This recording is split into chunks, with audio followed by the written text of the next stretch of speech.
Well, good evening, and I'd like to call to order this planning meeting for the town of Saugeen Shores and extend a welcome for everyone in the chambers this evening. Much drier in here than it is outside, I can assure you. We have the next item on the agenda is additions, deletions, or amendments to the agenda, and we have nothing under that. The next item is a declaration of pecuniary interest, and I'll remind every member of your responsibility to do so if you have one. We have none declared. So, next item then is adoption of minutes, and it's been moved by Councillor Grace and seconded by Councillor Dave Mayette that the Planning Committee minutes dated January the 15th, 2018 are hereby adopted as circulated. Any errors or omissions or comments? All in favor? That's carried.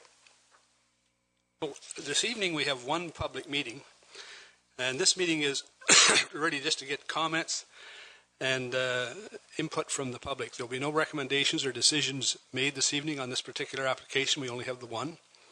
What we'll do, we'll have our planner, our professional Bruce County planner, will make a presentation. They have a completed application and she'll address the application.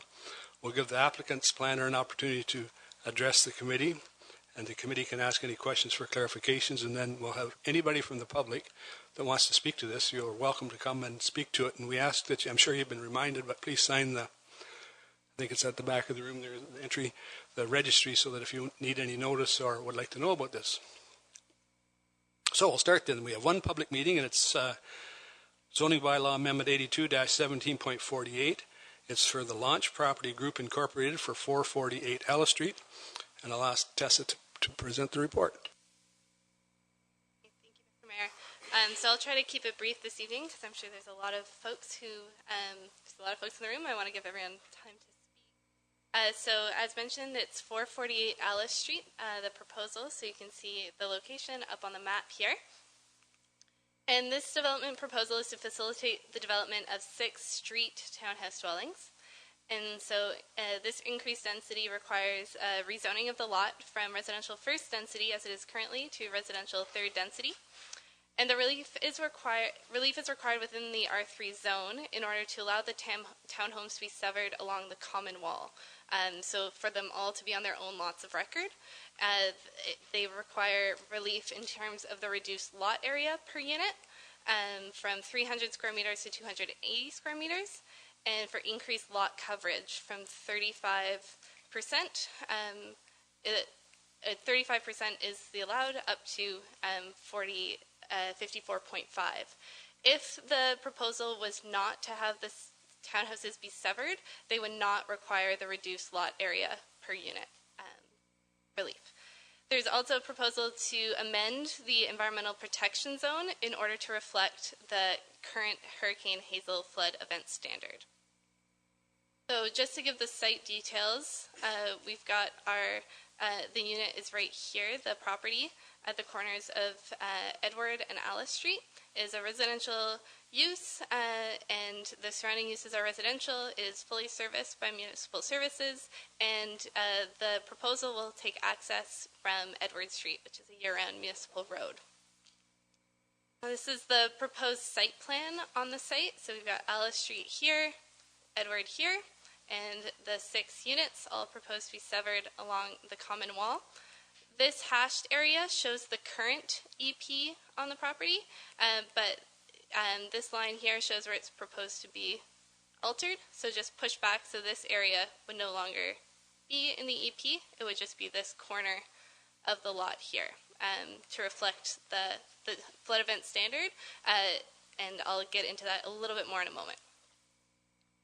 So in terms of the land use policies, we have the PPS, which will be reviewed as part of this, the Bruce County official plan, and the Saugeen Shores official plan, and the zoning bylaw. So it is within the primary urban area of Bruce County in Southampton, and it is designated residential in the Saugeen Shores official plan, and as mentioned, it is currently R1 in the zoning bylaw. Now, the department, there was interdepartmental consultation that took place, and town staff provided a number of comments regarding the proposal. So I won't get into all of them now, but there are a number of elements that will be subject to site plan control. They will be seeking cash in lieu for parkland, so all of those kind of standard standard things in terms of servicing and dedications required. The town also mentioned that they will seek sidewalks to be installed on the west side of Edwards Street, or they may seek cash in lieu of sidewalks to ensure they are installed when appropriate, if now isn't the correct time. In terms of the agency comments provided, there were no issues raised, but I will reiterate some of the comments raised by the SVCA regarding the hazard lands. So in the report, I detail these. I put all of their comments in the report in detail, but I just want to raise the fact that in the opinion of the SVCA, the environmental hazard designation in the EP zone for this property do not accurately reflect the Hurricane Hazel flood event standard floodplain. And SVCA staff concur with the location of the floodplain limit as shown on as depicted as the amended EP zone on Schedule A. So basically, they agree that the EP can be moved to reflect the hazard. And this is fairly standard practice when we get detailed site information to amend the EP zone. So SVCA staff are not recommending the preparation of an EIS at this time either. And the proposed zoning bylaw is acceptable to SVCA staff. So planning staff defer to the SVCA, who are the technical experts with respect to natural heritage and natural hazard in terms of evaluating the impacts of the proposed development on natural heritage and natural hazard features. So we, as county planning staff, have no objections to the adjusted EP zone, given that SVCA staff is satisfied with the proposed amendment.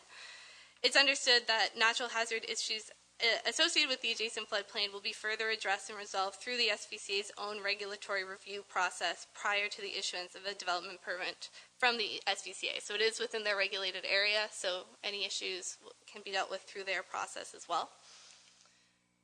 We have received a number of public comments, and so I won't go through all of them, but there's just a couple points that I'd like to clarify, if I may.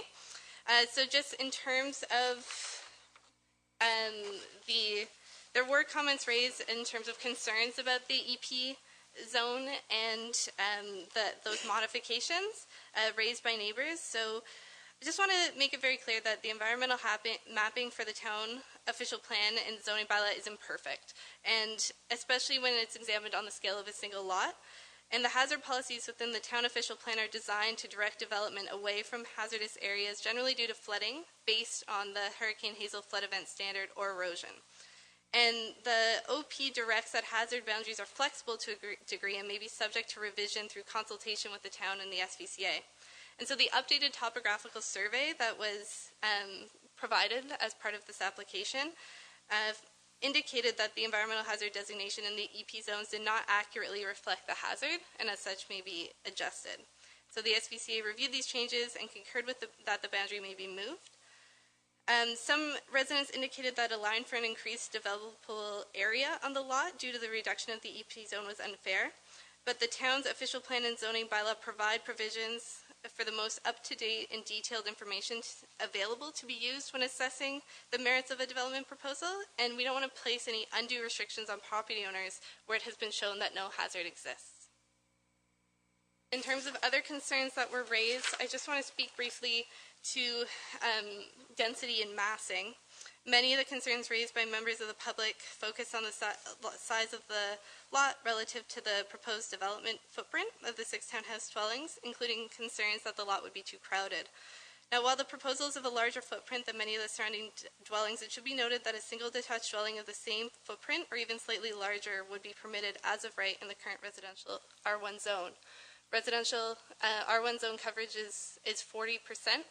And this proposal has 38% block coverage. If you look at the entirety of if you look at it all together, the 54% coverage is only required when you sever it for the interior lots that don't have side yards. So they can then no longer meet that coverage provision. The kind of bookend lots have a coverage of, I believe, around 31% or so.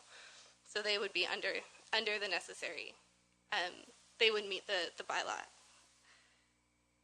So yeah, I just wanted to make sure that was that was clear in terms of where the 54% is coming from. It's not the lot as a whole, it's the severed lots in the middle. The interior dwellings are where the 54% coverage comes into play. Then the other comment I just wanted to briefly touch on was safety from increased car traffic. So we did receive some comments that there were concerns about the increased car traffic. So it was requested that the proponent provide some traffic numbers at peak time for us. And through the estimates that are provided from the Institute of Transportation Engineers, it was determined that at peak daily travel times between 4 p.m. and 6 p.m., the greatest traffic volume expected to be generated by developments such as this is about 7 vehicle trips per hour. The average number, so not at peak times, which is the average number, is approximately 5 trips or 1 vehicle every 12 minutes. And so we consider this to be a pretty negligible increase in traffic and don't think it should impact the functionality of the municipal roadway. Those are there were a number of other comments raised, but I want to give the folks here the opportunity to speak, so I won't go into all of them too much, but they are in my report, and any concerns can also be addressed at the future meeting as well. In terms of the policies, I don't want to take too much time going into them. In terms of the PPS, it was determined that the lot had high archaeological potential, and as such, the proponent retained AMIT consultants to conduct a stage 1 and 2 archaeological property assessment, and no archaeological resources were encountered, and it was recommended that no further ARC assessment was required, and that the provincial interest had been addressed. So I just wanted to say that for the PPS, and also, as mentioned, the SPCA did not recommend the preparation of an EIS at this time, so there are no natural heritage concerns. In terms of the Bruce County official plan, as mentioned, it's within the primary urban community, and it is designated residential in the Saugeen Shores official plan. And there are a number of policies that this proposal would contribute to, including section 1.1.2 that sets out the minimum target of 30% of all new housing to be medium or high density development. And this also it would be considered intensification, so it also meets the town's target of 10% intensification. There are also a number of policies in terms of the criteria for evaluating proposals for intensification and infilling within the built-up area, and I speak to these in the report, so I don't want to take too much time here to go over them, but this proposal meets most of those without issue. The main criteria that we can discuss tonight and we would benefit from discussing tonight would be criteria C, which is the criteria of compatibility with the existing neighborhood character in terms of scale, massing, height, siting, setbacks, parking, and amenity area. And so that's one that we can discuss tonight. And I break that down a little bit in my report in terms of looking at the scale, the massing, and in general it does comply, but that's one that I'm sure we will discuss. And then in terms of the zoning bylaw, as mentioned, this is a zoning bylaw amendment, so we're looking to increase the density on the site, and to do so, it requires a change in zoning from residential R1 to residential third density special. And as mentioned, and so that's the zoning change, but the special provisions required, as mentioned, are for the lot coverage and minimum lot area. And as mentioned, the development as a whole complies with the minimum lot area per unit, but but relief is required in order to allow the lots to be severed and sold as individual parcels, as opposed to rental units. The increased lot coverage is necessary as the proposal is more than the allowed 35%. The proposal has an overall lot coverage of 38%, and should the lot be severed, the lot coverage would increase up to 54% for the interior townhomes. And the lot coverage relief would not be required if the lot were to remain R1 and only a single home were allowed, because it is under the 40% of the R1 zone. Despite all the increased coverage, the proposal does meet all the required yard setbacks and all the required landscaping provisions. As explained, the EP zone is proposed to be modified to reflect the actual hazard area on the lot, and minor boundary changes to the EP are permitted based on updated topographical information and conditional on the review of the town and the SVCI. So we did receive a complete application, which was circulated to the neighbors, and or circulated to agencies, and then also public notice was given to the neighbors as well. And we are currently holding the public meeting, and we will come back at a future date with a recommendation. Thank you, Tessa. So I think we'll have the applicant's planner, and then we'll take questions from the committee on either one of them. So.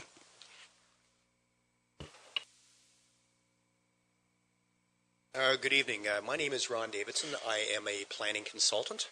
I'm here tonight representing Brooks Turton. Brooks is the owner, or will be the owner of the property, and he will be developing the property. And with us also is Ian Erickson. Ian is with GM Blue Plan. If there are any questions pertaining to engineering concerns, such as the aforementioned hazard line or stormwater management, Ian will be able to address those. Tessa did a thorough job in evaluating the application. I have very little to say, but I will say a couple of things, and then I'll sit down and allow people to ask us questions. First of all, to start off with, Brooks did meet with some of the neighbors, about 40 of them, a couple of weeks ago. He had, through social media, he was aware of some concerns and thought it was only fair to himself anyways to meet with the neighbors, and he did that. The type of housing we're looking at here, as Tessa has indicated, it's townhouse. There are 6 townhouse dwelling units. They'll be single-story in nature. They're geared to seniors. They will be not rental units. They will be purchased by the seniors, and that is why we're trying to sever the lots. If the idea here was to turn them into a condo or simply rental, then they could stay as one lot, and we wouldn't be so concerned about the lot coverage. I'm not concerned about coverage. There was an illustration provided with the planning report that gave a great indication as to how the units would look. It was a cross-sectional view, in my mind, very attractive. Keeping in mind in that drawing, it was a 4-plex that was shown in that illustration and not 6. To be clear, this is a 6-unit townhouse proposal. There is a house on the property right now that has to be removed. I erred in my planning, in my application. I checked off the wrong box and said there wasn't a house on there. I was on the site. I'm very aware of the fact that there's a house on there, and I apologize to anybody in the room that I may have inconvenienced by making that error. Tessa's already indicated or addressed how we can go about changing the hazard boundary. The hazard boundary is based on mapping that the Conservation Authority gave the town a few years ago based on what they thought was their best information. That would have been based mostly on aerial photography and topographical mapping. And the engineer has demonstrated that line can be tweaked a little bit. Interestingly enough, right in your own zoning bylaw, your zoning bylaw includes a statement that the hazard mapping may not be absolutely 100% correct.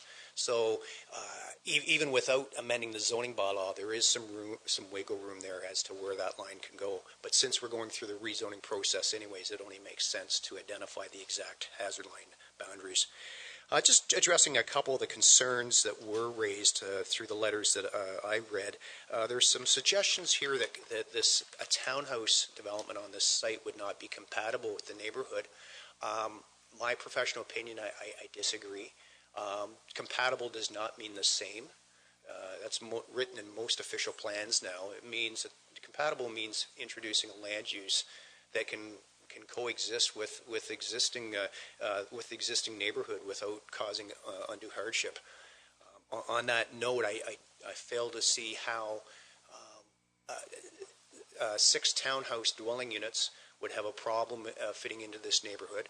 There are going to be seniors living in there. There was some concern about noise.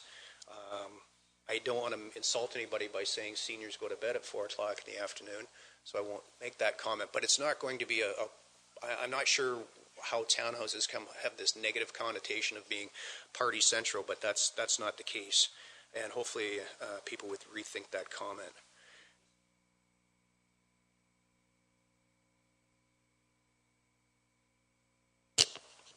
Can Mr. Davidson refer to any document that I have that I need to read that says that these are going to be owned by seniors only and they're not rental units? Where is that written down that that's the way this is going to go? No, Mr. Mayor, he's making a statement of fact for the record that says that these are going to be owned by seniors. Either he retracts the statement as a point of order because it's not true, or it is true, and you show me the document where I can read that it is true. Please. Fair question, Mr. Mayor. And no, there is not a document because in Ontario we're not allowed to, I hate using quotes, people zone. You can't do that. Just like we can't say there's white-haired planners or people over the age of 50 living in these places. Of course, Mr. Turton has the ability not to sell. That's completely his prerogative. But Mr. Menage is absolutely right. There's not a document that allows us to, if you want to call it discriminate, or for me to stand up here and say it can only be seniors. No, he's absolutely right. What is Mr. Turton's intentions? Absolutely, to sell to seniors. But thank you for that. Just a couple last comments here. The Saugeen Valley Conservation Authority, one of the things that was mentioned was that they included in their statement or in their letter a comment about threatened endangered species. That is a standard comment that they make on almost every application. What happens is the Conservation Authority is given mapping from the Ministry of Natural Resources and Forestry. That mapping identifies where threatened and or endangered species may have been found somewhere between now and 40 to 50 years ago, somewhere between the subject property and 5 kilometers away. I would go out on a limb here and suggest that there's no threatened or endangered species on this property. There's a house on this property now. I would suggest that if there was a threatened and endangered species encountered within 5 kilometers, it was probably located along the Saugeen River. Conservation Authority is required to make that comment. That's pretty much all there is to that. Lastly, before I sit down, Tessa did get into official plan conformity. You do have policies that encourage or require certain intensification targets, require certain medium density targets, encourage housing for special needs people, and seniors are identified as special housing needs. So, and I think you'll find out when she finishes her report for your next meeting that it does in fact conform with the official plan. At least those are my comments. And this proposal is consistent with the provincial policy statement. I thank you for your time. Thank you, Ron. So, has the committee got any questions of either Tessa or Ron for clarification? Councillor Grace. Thank you. I think my questions are probably for Tessa and our own planner, Jay. The first is about the Hurricane Hazel flood event standard. And so there were a couple of specific points related to this, and then also just some general points that probably Jay might be able to help us with more. I guess my first question is the survey that you referred to in your comments, the topographical survey, Tessa. You referred to indicating that was used to adjust the delineation of the EP zone. Is that right? Am I understanding that right or not? And can you tell me where that survey came from? So that was, I believe it was GM Blue Plan, and I mean they're here if they want to speak to that, but the engineering team behind the proposal are the ones. Okay, who so put is it together. the proponent survey? Yes, by a licensed engineer. Yep. Okay. And then related to that, in your comments, your written comments, you talk about the SVCA staff says that the environmental hazard and environmental protection designations do not accurately reflect the Hurricane Hazel flood event standard floodplain as shown on the Town of Southampton flood mapping prepared by Latham Group in April 1991. I don't know whether Jay can refer to this or you have some knowledge of it too, but first of all, where would we get a hold of this? Is this something that can be made available to all of council and to the public? And also, I guess my concern is one of equity. If we have people being told, as in some of the comments that came to us, that they have applied for certain things that the EP zone has, they've been told, no, you can't do it because there's an EP zone. How does that information get out to the public so that everybody knows this is an option?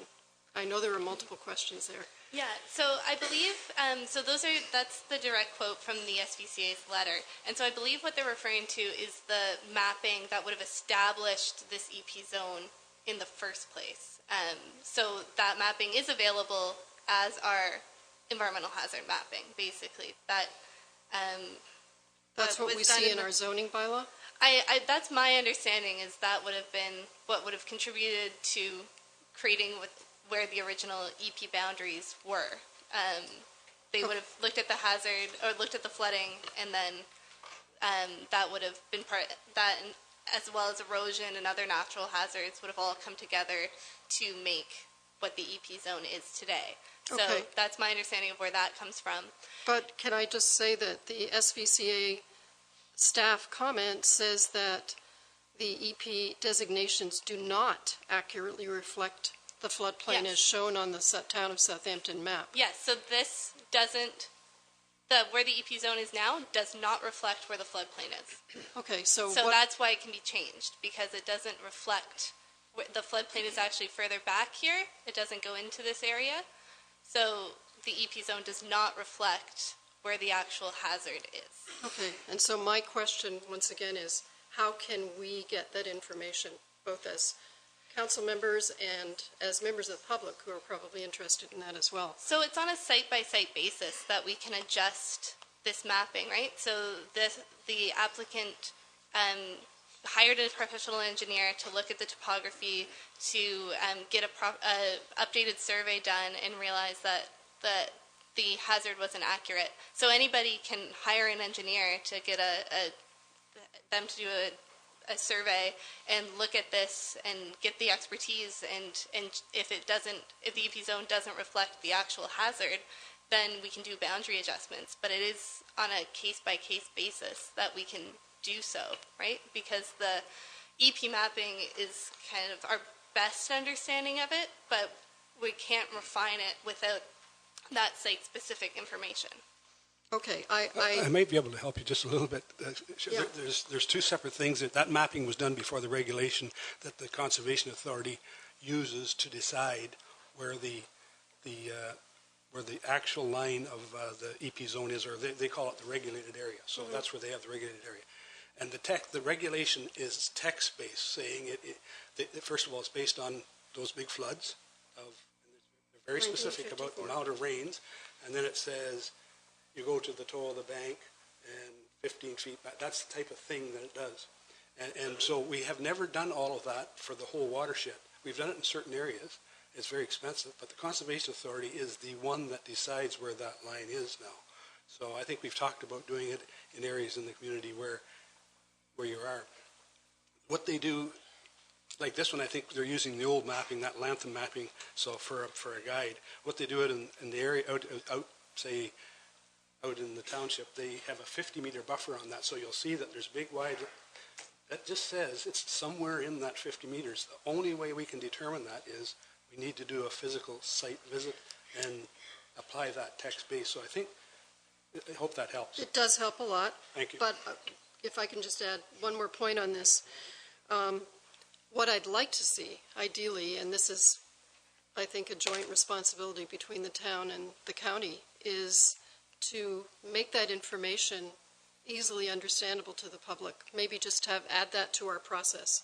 So if you are considering rebuilding a shed or a garage or whatever, and you run into this, here's an option that probably most people wouldn't know about, and that they have that option if they want to spend the money, if they want to hire a surveyor, if they want to do that, they can have those lines redrawn too.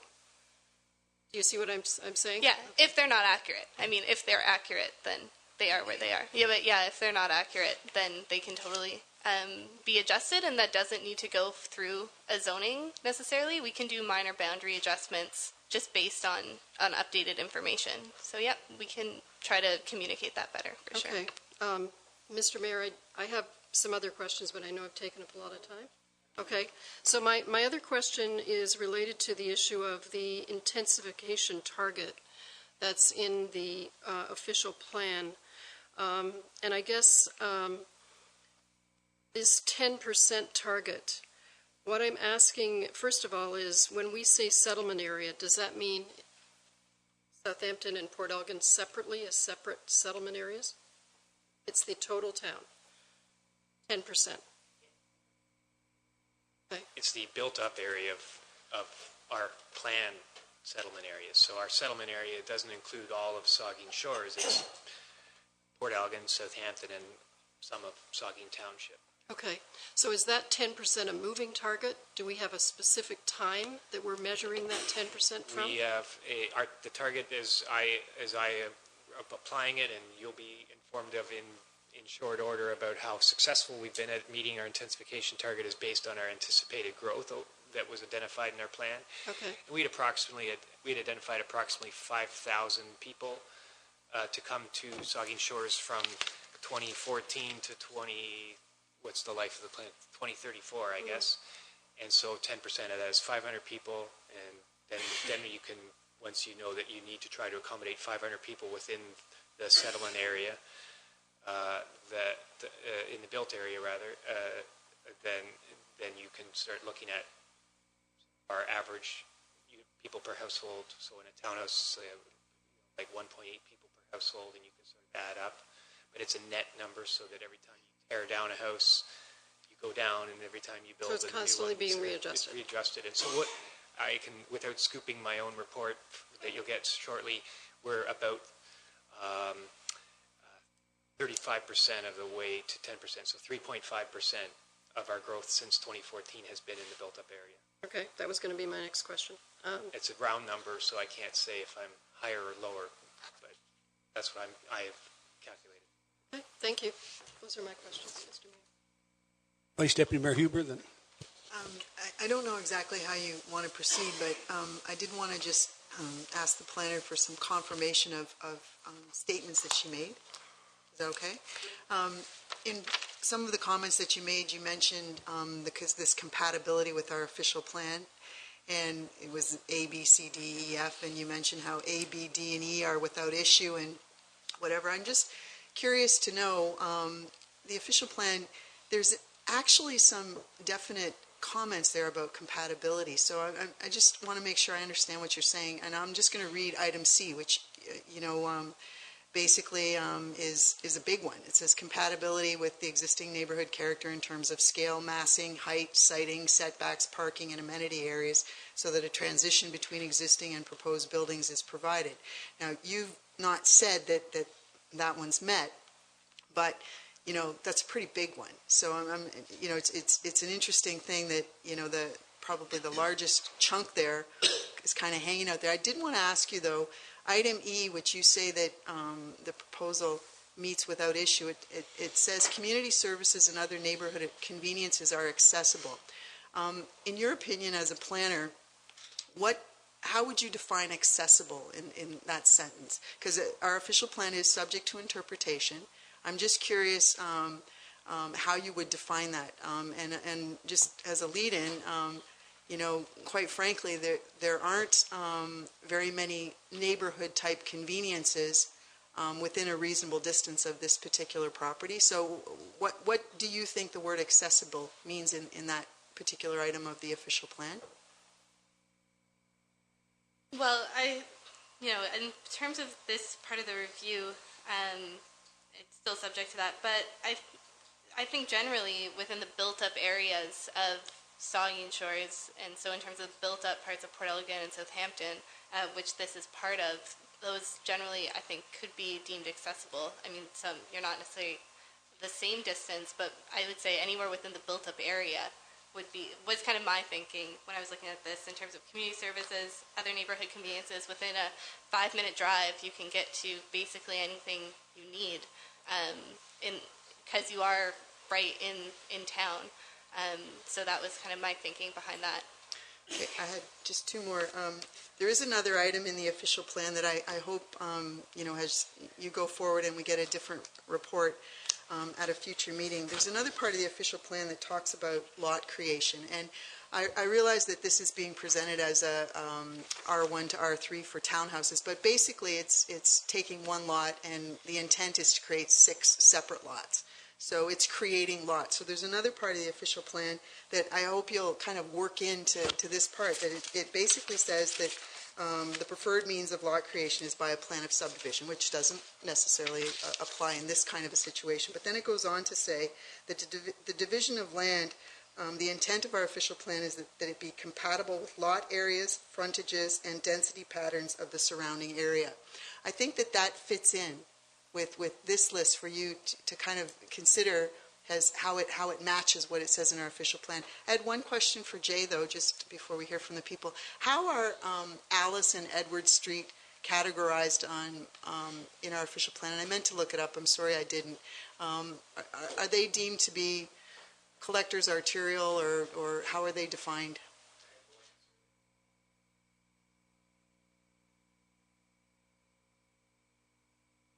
They are classified as local roads.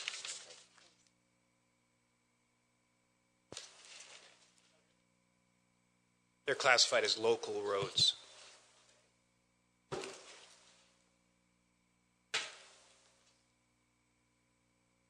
Councilman Minaj. Thank you, Mr. Mayor. I think that my question would be addressed to Mr. Davidson, and he was able to successfully articulate during the OMB hearing for 510 Market Street that compatibility with the existing neighborhood in terms of scale, massing, height, etc., as has already been discussed. He was able to discuss the fact that this increased lot coverage up to 54% for the interior dwellings, etc., that within a block and a half of 510 Market Street, there were apartment complexes that were in the neighborhood, and that those people living in those apartment complexes were in fact part of that neighborhood. And so this would be what happened to 510 Market Street. What the end result was that it was ruled in favor because of some of Ms. Davidson's comments, including that one. So my question to him is, can you show me on the surrounding map area of Alice Street and Edward Street how far you have to go to find compatibility with this kind of density of development on a lot? How far do we go to make this part of the neighborhood, similar part of the neighborhood?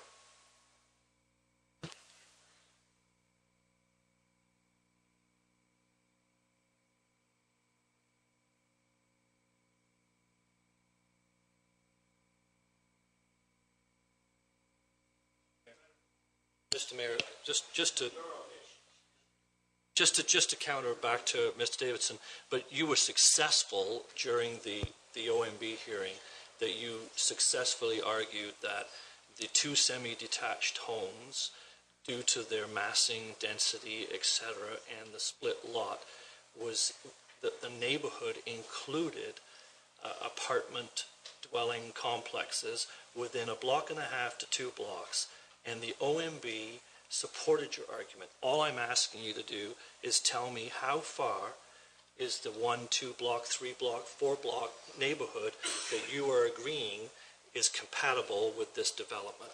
Okay, so if we want to go down that path, the reason why that was discussed at the Ontario Municipal Board was the fact that the neighbor, the lead neighbor, if you will, that was his argument, that the whole neighborhood didn't have, was all single family, and therefore it wasn't compatible. That's not what I'm saying here. I'm in that particular case, I did argue that there was all sorts of examples of dwellings that were not considered to be single family, but that wasn't my only argument. So, Mr. Mayor, last follow-up then, please? Okay. So just, I'm not going to put words into your mouth, I'm just going to ask you, so you're saying that this development is incompatible with the single-family dwellings of the immediate neighborhood? You could, sorry, respectfully, that's not at all what I'm saying.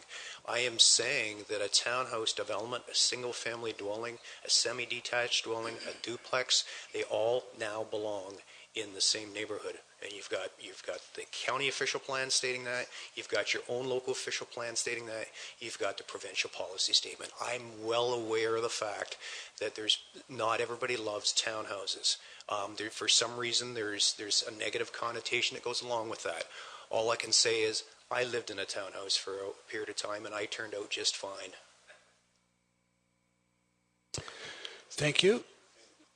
So, Congratulations. okay, Councillor Grace. Councillor Grace. Sorry, Mr. Mayor, there's one more question that I had that I forgot to ask, and it relates, it's for Tessa. It relates to the point that you made about the traffic study. So this is looking at page 48, number 8. And it was requested that the proponent provide some traffic numbers at peak times.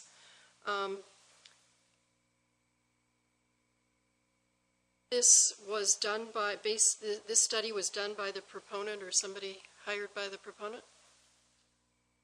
So hearing about the issues about traffic, I just asked Ron to provide me some traffic numbers, and he forwarded me an email from the engineer who had used the method set out by the Institute of Transportation Engineers to determine those numbers. And there is a breakdown if you'd like to see that. I just didn't include it in the report, but there's a number of tables, and it's just based on averages calculated from all sorts of different developments. The Institute of Traffic Engineers has figured out, what the average vehicle trips are for different types of development, and we can just kind of plug in the numbers and see what it'll be in this case. And so there is a bit more. If you want to see all that extra stuff, I can provide that. I wouldn't mind, but also, so just to clarify, that means that you kind of gave a hypothetical scenario. We have a small town population, what the population of 12,500, 13,000. This is in this area of town. It's mostly R1, and we would put a 6 townhome. Is that how it went? No, it's not really a hypothetical situation. It's just how many trips does a development of this size generate, right? These 6 new units, 6 bungalows. How many trips are they likely to generate? And it's one every 12 minutes. Okay, thank you. Councillor Madison. Thank you, Mr. Mayor, and I apologize for my tardiness. I was sitting out there listening, thinking, did this start at 7? But everybody was here. I think one thing we have to look at with the environmental protection area, knowing what just one block way over in Clarendon and the problems that occurred with it as people were developing it, is looking at the flow that is there right now. You're at the prime time of flooding right now, so if we were to take a look at the flooding that is occurring in that creek, not only on Alice and Edward, but going up towards Anglesia as well, we'd have a better understanding of the impact of flooding that there is in there. My main question is to to Mr. Davidson. This is a 200-foot lot, 68.23 meters, correct? So if we were to subdivide it out and put 4 basic lots at 50 feet, there would be no problem. But townhouses are a little smaller. Is our developer willing to look at a smaller scale? Now, knowing what is coming with the townhouses, I'm in an area of perfect understanding, because what I thought would have held 8 houses in my backyard now holds 52 units. So they're all, and don't get me wrong, they're beautiful units. And what our developer is going to put in, I imagine, are going to be great units. But looking at the density that's there, the size of the lot, and if we were to go up and take a look at the flooding that's in there right now and how it will affect not only the land in question, but the neighbor behind it, Mr. Smith, can we shrink the size of this development a little bit to say maybe 4, which would meet his needs of development, but also maybe satisfy the people in the neighborhood?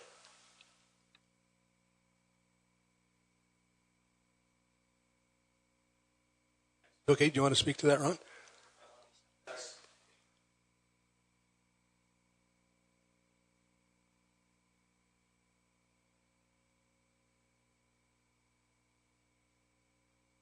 Apologize, sorry. And the stormwater management is definitely going to be, or has been addressed and will continue to be addressed through the site plan control agreement, which the Conservation Authority will have a say in.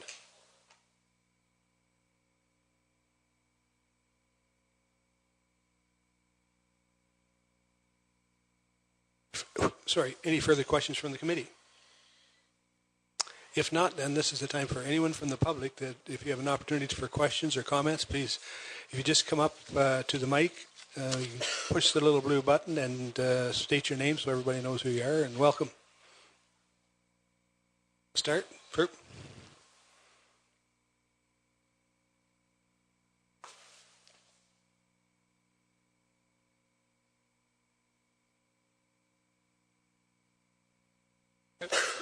Thank you, Mr. Mayor. My name is David Ellingwood. I'm with Questa Planning Consultants in Owen Sound, and I'm here representing the neighbors of the property, the owners at 440 Alice Street.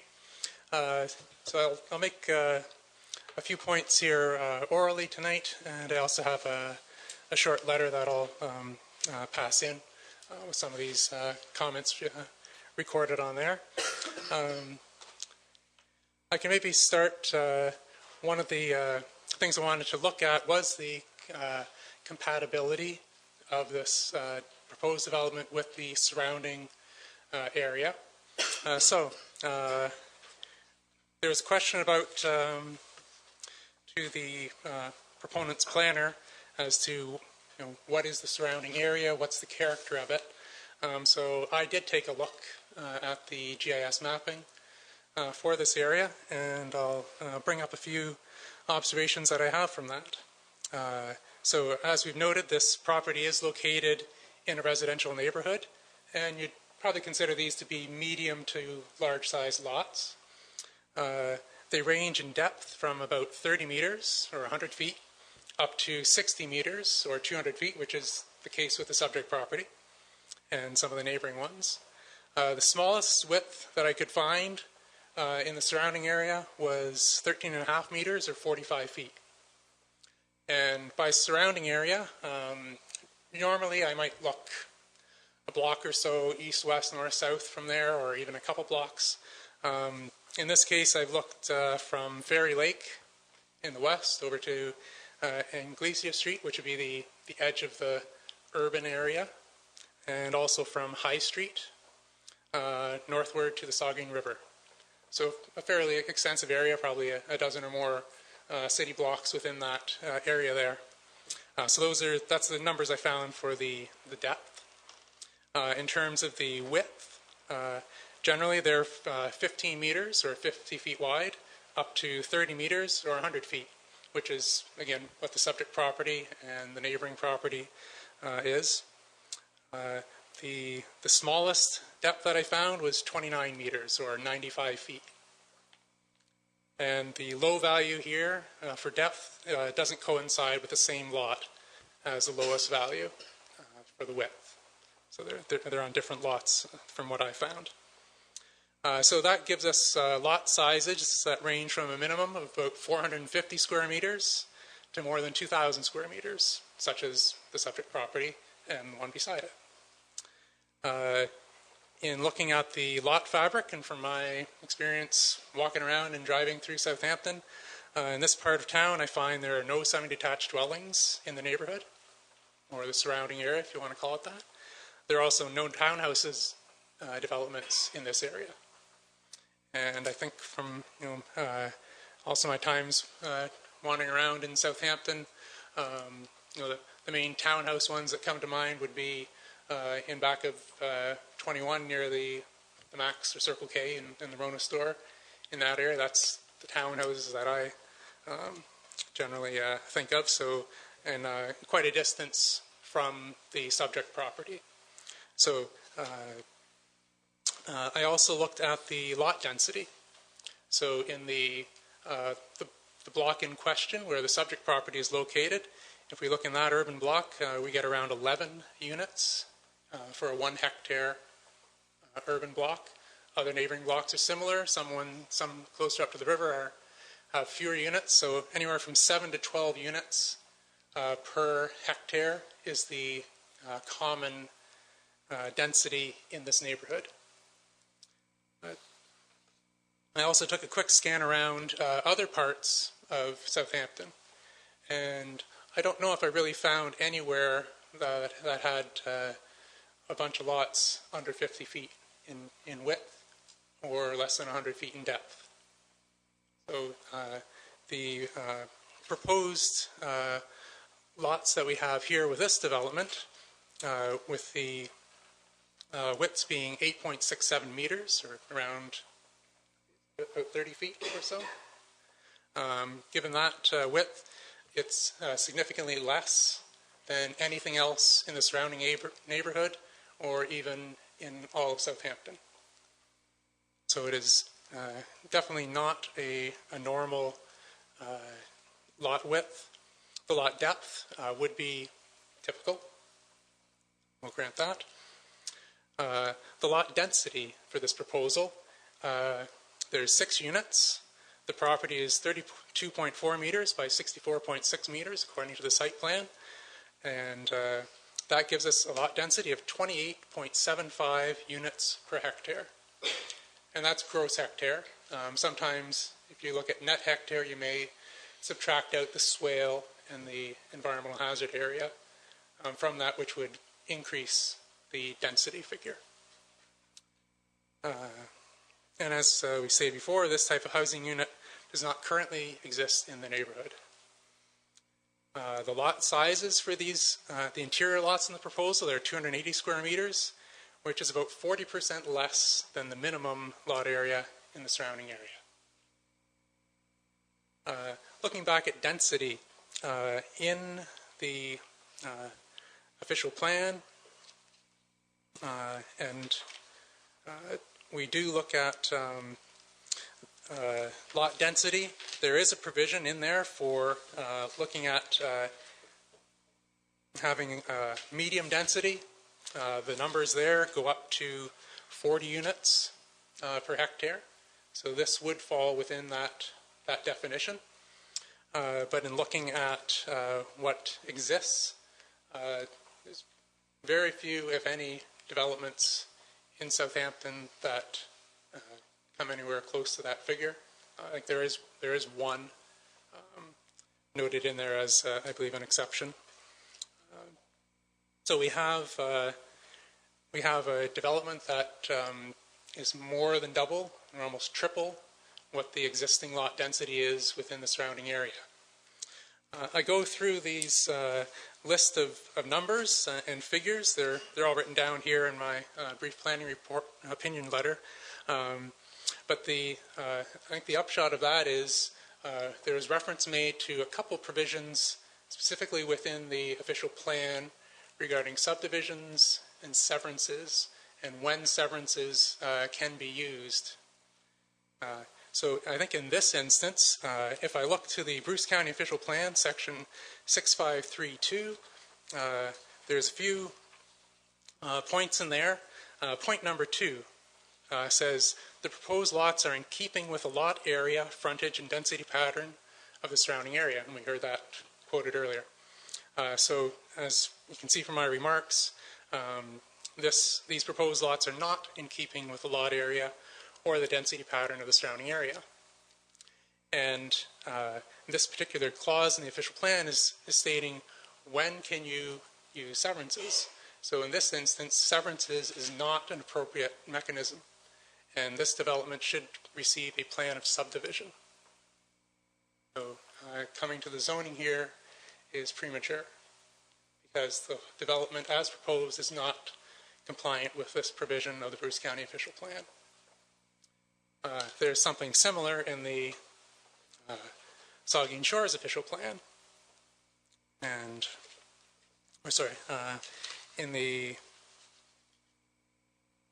and we were looking at those sections, the A, B, C, D, E, F.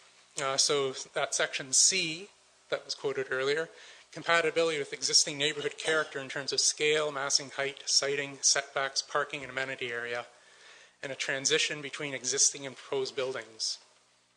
So, as we've seen, on a number of those, the proposal would be sufficient. So, the setbacks, parking, but things like the scale and the lot area, the coverage, are all things that need to be seriously considered. And I would say it would fail on that section C of that particular policy. So again, this isn't just an infilling that is compatible with the existing neighborhood character or is in keeping with the surrounding area. We can see from these numbers that it is not. So to say that this development could proceed by means of severances once the zoning is achieved, in our opinion, is not accurate.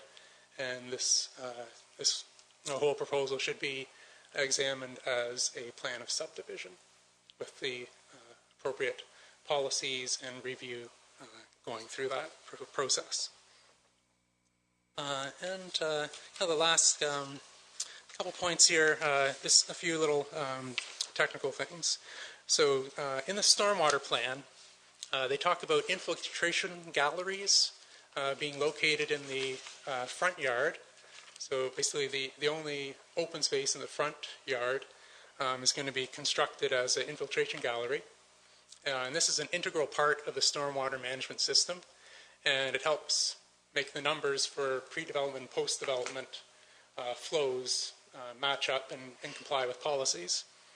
The question becomes, when you do sever these properties, what is the mechanism for ensuring that these infiltration galleries are maintained and that the integrity of the stormwater design is maintained going forward?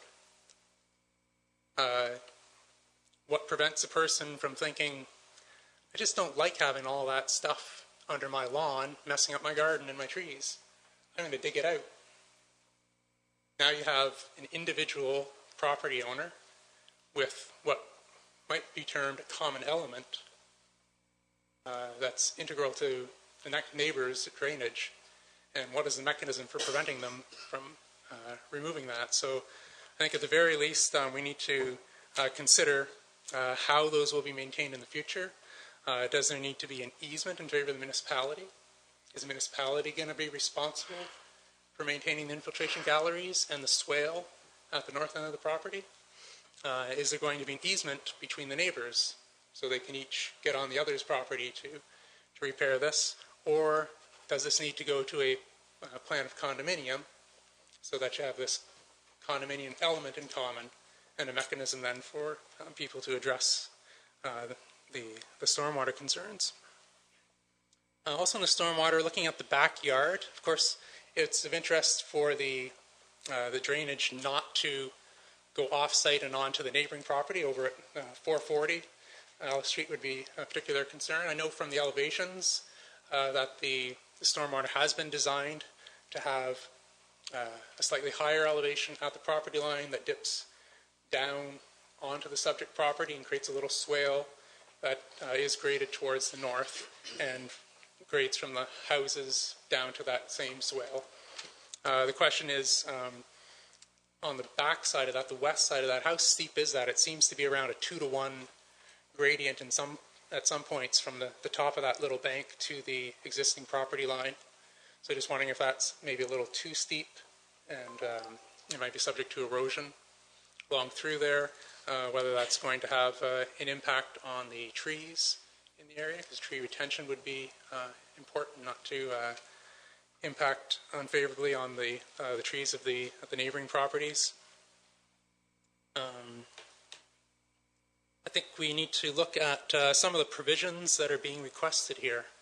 So in terms of lot coverage, in the different residential categories of your zoning provisions, in the R1 zone, you need a lot area of 500 square meters. So we're changing from R1 to R3. We're changing from having a 40% lot coverage as the maximum. And then if we look to R3, for multi-units, you can have 300 square meters per unit. So here we're looking for a variance down to 280. So again, is that necessary, or would it be preferable to have the size of those lots increase to 300 square meters or more? And the provision for an R3 is 35% lot coverage. And here, for those interior lots, we're looking at 54%. I do note there is one special provision that's been granted for somewhere around that figure for another development. But certainly, jumping from 35 up to 54, a 50% increase over what was considered the maximum provision. Like, there's a reason for making those provisions. There's reasons for giving exceptions, but to that level, I think is far is a great overreach in this case. And some ways to mitigate that would be to, one, you can have smaller units, you can have bigger lots. So either one of those, put the math together, and we can bring that requested lot coverage down. Maybe there's a reasonable amount that you could grant an exceedance of that, and this is a special provision. But certainly what's being requested is far and above anything that was considered when you're crafting your zoning bylaws. And lastly, I think one thing that needs to be considered is the building height. In switching from R1, it's 10 meters. In R3, it's going to be 12 meters. But I think we need, if you're only going to have a 7.5 meter rear yard, the prospect that you grant the zoning, it may not be a bungalow or a bungalow that goes up there. They have the ability to go up to whatever the maximum is in your provisions. So if you leave it at 12 for this special instance, you can end up with a 3 or 4 story townhouse overlooking the neighbors at 440 Alice. And certainly that's a great difference from what's there now, or what any of the surrounding neighborhood and the character of the surrounding neighborhood looks like. So I would, suggest minimizing the overview opportunity into the neighboring yard, minimizing the massing effect of having a tall structure like that close to the lot line, and perhaps something like a 7 meter height would be adequate for exactly what's proposed. A bungalow with a loft area, 7 meters would probably be adequate to accommodate that, and would reduce the possibility going forward of something else happening with this. So, just thank you very much for their time, and I'll be handing a copy of my comments to the planner. Okay, fine. Can you leave those comments with Yes. us? Fine, thanks very much. Councillor Melange. Can I get the name again? Sorry. David? Yes. David Ellingwood. I have a question, and without sounding flippant, I just want to get to the bottom of this. Do you know of any planning, legal document provision that says you can restrict ownership or rental to seniors only? That was one thing I found. I find it's a common sentiment expressed in a lot of development proposals. This is going to be for seniors, rental for seniors, or it's an adult lifestyle community, but I don't see that there's any way that you can limit it at all. So just to clarify, Mr. Mayor, so we could not. The developer says that they can, and we cannot. We as a planning authority or a governing body cannot put those kinds of provisions on this kind of a development. We cannot say. I mean, I guess if it was a seniors home complex, you would have to say yes. But individual ownership of these units, there's no provision that allows us to attack that onto the bottom of an application and say they must only be rented or owned by people 65 years of age and over. not that I'm aware of. I think it's the way that it's designed to have like a level access from the garage into the home, all on one level. You know, those sorts of things are attractive to that demographic. But thank you. Any other members of the public who would like to speak to this? Go ahead, Fab. Okay. I want to hear it. Thanks very much. And thank you, David, for that more technical overview than we could have provided. My name is Lindsay Gaughan. My wife, Andrea McKenzie, and I, and our son, bought the property directly beside 448 Alice in September of 2017. We've been coming to Southampton as, renting a cottage in the summer for the last 7 years, and my wife happened to be out driving around and found this beautiful property, and we love Southampton and we intend to retire here, so we thought this would be a great neighborhood, a great property to settle into and enjoy for the next number of years and eventually retire to. One of the things that we fell in love with was in this particular area of Southampton. When we first started renting a cottage, we couldn't get into the downtown area where the cottages are, where you're a walk from the lake. So we ended up renting a place from a wonderful gentleman on Victoria Street and fell in love with that side, close to the museum. And eventually we ended up buying a place just up the road on Alice Street. And so we love the big lots. We love the quiet, peaceful nature of this of the property that we're in. We were certainly shocked to discover a couple of months ago when we were given notice that there was an application to develop 6 townhouses on the property directly beside ours. As you can see, our property is just to the top, middle.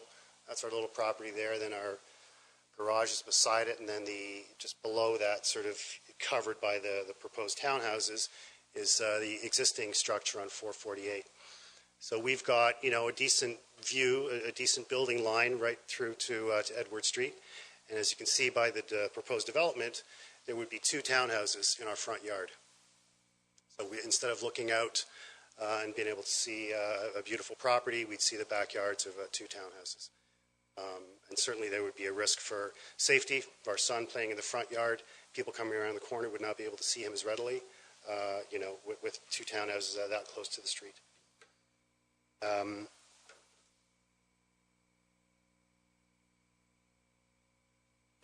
don't want to sort of cover over a lot of the things that have already been discussed, but certainly, one of the big problems that the proposed development has is ignoring the Town of Saugeen Shores official plan regarding goals and objectives for housing intensification and infill developments.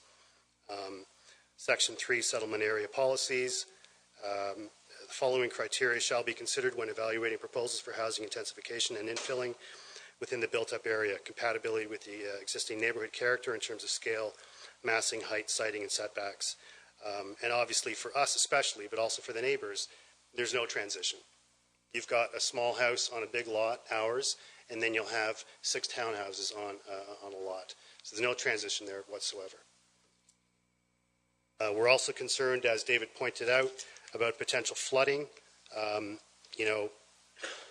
After we bought the place, we applied for insurance and found out that we can't get flood insurance at our property. And so what does that say about the area itself? And what does that say when the new proposed development is going to be higher than ours? Will that increase over and above what it is today, the risk of flooding? We've got a beautiful row of pine and spruce trees that go down the eastern border of our lot, dividing the 2. And with the drainage ditch that's proposed, more than likely, according to the tree expert that had a look at it, they would be destroyed. So 40, 50-foot trees that give us a lot of privacy couldn't be saved with the drainage ditch that's being proposed. I know there's been some concern about, Tessa mentioned in her report that one of the challenges or one of the risks is an appeal to the OMB, and so I'd like to address that. As some of you, and maybe all of you are aware, in December 2017, the OMB law is going to be changed, or they've enacted a change of the law, and basically it's going to be changed to Local Planning Appeal Tribunal to replace the OMB. This will reduce the ability of tribunals to overturn municipal decisions. In other words, the decisions that town council makes can less easily be challenged by the OMB. You won't have to jump through hoops. The OMB is typically known as, a rubber stamp for developers. I know that they try and come across being, objective and so on, but, the truth of the matter is they generally side with the development. And that's why many towns, yours included, is not crazy about having to go through an OMB proceeding where you'll most likely lose. The good news is that's changing. So by the time this development ever gets to the OMB, it won't be the OMB. It'll be a local planning tribunal, and you'll have much more weight. And your plans, the plans of Saugeen Shores, will be the ones that will be looked at, not the plans of a developer who comes in and says, I see this R1 property, I need to make more money. I need to change this to R3 so I can put up 6 units. That money's coming from me. That money's coming from all the people that live beside us. That's not just free money. I mean, the reason you're doing this development is not so that you can build 6 homes and increase housing for seniors. That's a great marketing spin. But the reality is it's just to maximize profit. We understand that. And it's going to maximize profit at the risk of our property, potentially flooding. What happens in that situation? Who do we sue? Who do we go after? Who's responsible? So there are a lot of challenges. There's nothing inherently wrong with a townhouse. My wife and I moved from a townhouse in Toronto to another area of the city, and we're now in Scarborough. Townhouses are fine. They've absolutely got their place. But I think, as you'll find for most of the people in this community, they're just not well suited in this area that is primarily detached homes on very large lots. When we bought our property, we played by the rules. We knew we were getting into an R1 zone property. We knew what the deal was. If we wanted to build, we could, build X percentage, and that was it. We didn't think that we'd be able to change the law to our advantage and, leave the neighbors hanging. So, just in conclusion, I hope that the council will, look at the feedback not only from David, who's obviously given a great presentation from a planning consultant's perspective on why this project is, I think, risky at best, but also from people like my wife and I and our child and all the neighbors who have invested in this community, and we have a right to see our investment taken care of and not just be a vehicle for somebody else to make money. Thank you.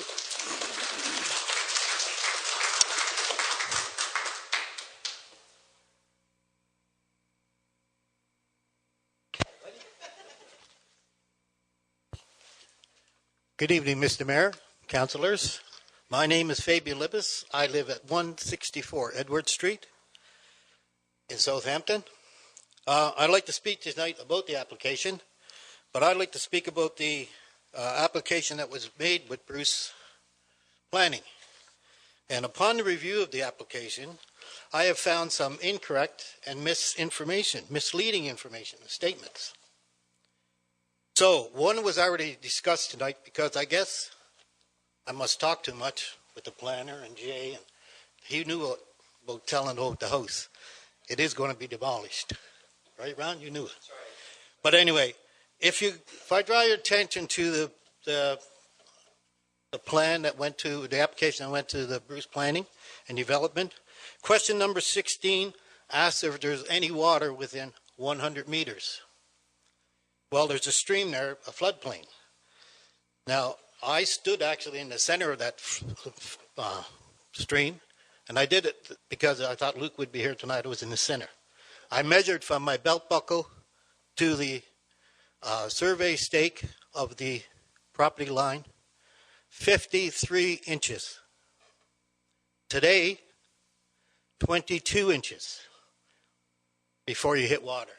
I couldn't find any metric measurement for 23 inches. Sorry, dear. Okay. So we're only a few inches away from the property line. Now, question 23 asks, does the application require demolition of a building? He stated on his application, no, And we all know now that there is a building on 448 Alice Street, that is going to be demolished. Okay? So that building is going. This same question or issue is referred to again in question number 10, where it asks if there's a building existing. The applicant has answered and typed in N-O-N-E, none, on the application. Now, if you got the application off the internet, you are not going to find, and I'll ask Tessa to disagree or agree with me, that it would not show on the application that's on the internet. The answer no would be for 16, and none would be in for question 10. Am I right? If we went on? So I raised this with Ron, and he submitted it, and he... Oh, he did another one because he knew about it. Yeah, I said there were some errors made in the application, and he corrected the errors, and we've uploaded a corrected application onto the website.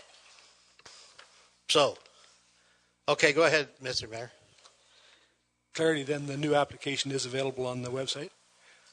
It's my understanding, yeah. It So- wasn't me personally, but yeah, I had the tech put it on. It should be be there, okay. Yeah. So if I put in an application and it's wrong, I can take it back and put another one in? Okay. I remember that. So anyway, there's another question there, number 14, and it deals with easements and restricted covenants. Now, it's told by the planner that there's no easements there. So the stream I consider, which is the floodplain, is a restricted covenant. But again, this is only my interpretation of it, and it should be looked at by an expert, because that water is only a few feet away from the property line, stake. If anybody would like to come out, I'll help them. I'll loan them my boots. I would like to also add that my feeling is that a 6-unit townhouse complex is too large for the amount of property that they're trying to put it on. That's available on this site. And again, the floodplain is something that Saugeen Valley Conservation should look at really, really hard, because with the water running today, it's running fast and high. We're pretty close to that there property line.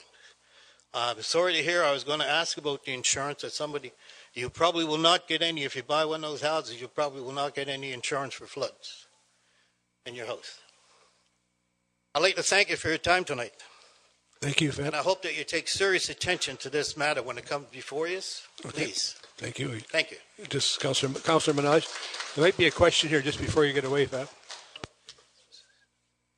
I would just like to ask for clarification, and I'm sure I'm not going to get it from the resident. Maybe we're going to get it from our Director of Engineering, or Ron, or Planning. But I've heard all these terms being used now. I've heard it's storm runoff, it's a stream, it's a swale. It's to me when I see it, it's completely dry when the sun shines, and there are what looks like 2 stormwater management drain systems that discharge the road into that area and direct it away. So when I hear about plan of subdivision, I'm curiously thinking now that maybe that's how you address that. But I'd like to be. I don't believe it's a stream. I don't believe it's a bubbling brook. I'm a babbling fool, but that's okay. But I do think that if it's got a legal term that is year-round, what is the legal year-round term that we should be using, please? Well, I think they can. I agree that you can use different terms for the same thing, but it is area that is regulated by the Saugeen Valley Conservation Authority through the Act and the regulation that Saugeen Valley has. Do that. If you can go to the website and it will describe how you classify that land. It's very detailed.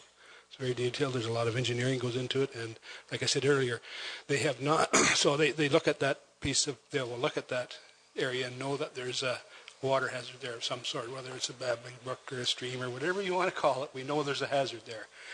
To get the very accurate mapping for it, the regulation is text-based, so it means it describes it in text. You go out and actually walk it, and then so they'll look at the feature and then apply the regulation, and they are the only people that can do that. One clarifying point then. For legal purposes, sorry. Is this a natural feature that Saugeen Valley needs us to deal with, or is this a man-made feature because we built homes and roads? It doesn't matter whether it's man-made or natural. They have the same authority under municipal drains, which are man-made. Okay, so it is a hazard, or it's a feature that, in this case, probably because of the water. I'm pretty sure it's because of the water if it's 25 inches deep. No, it's 25 inches away from the stake. Okay, yeah. Anyways, so and the regulation is very specific. I hope I clarified that for you. Neil, I may be able to answer your question if I may. Sure. Sorry to stay one more time. But I talked to the landowner, and no, it's not for seniors. It's for whoever will come up with $320,000 for each unit. I talked to Brooke the night of the meeting. So, any other member of the public would like to speak to this issue?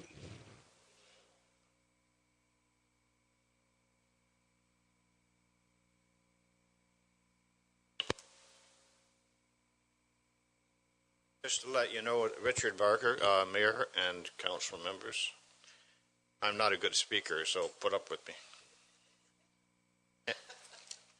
That's about as good as it gets.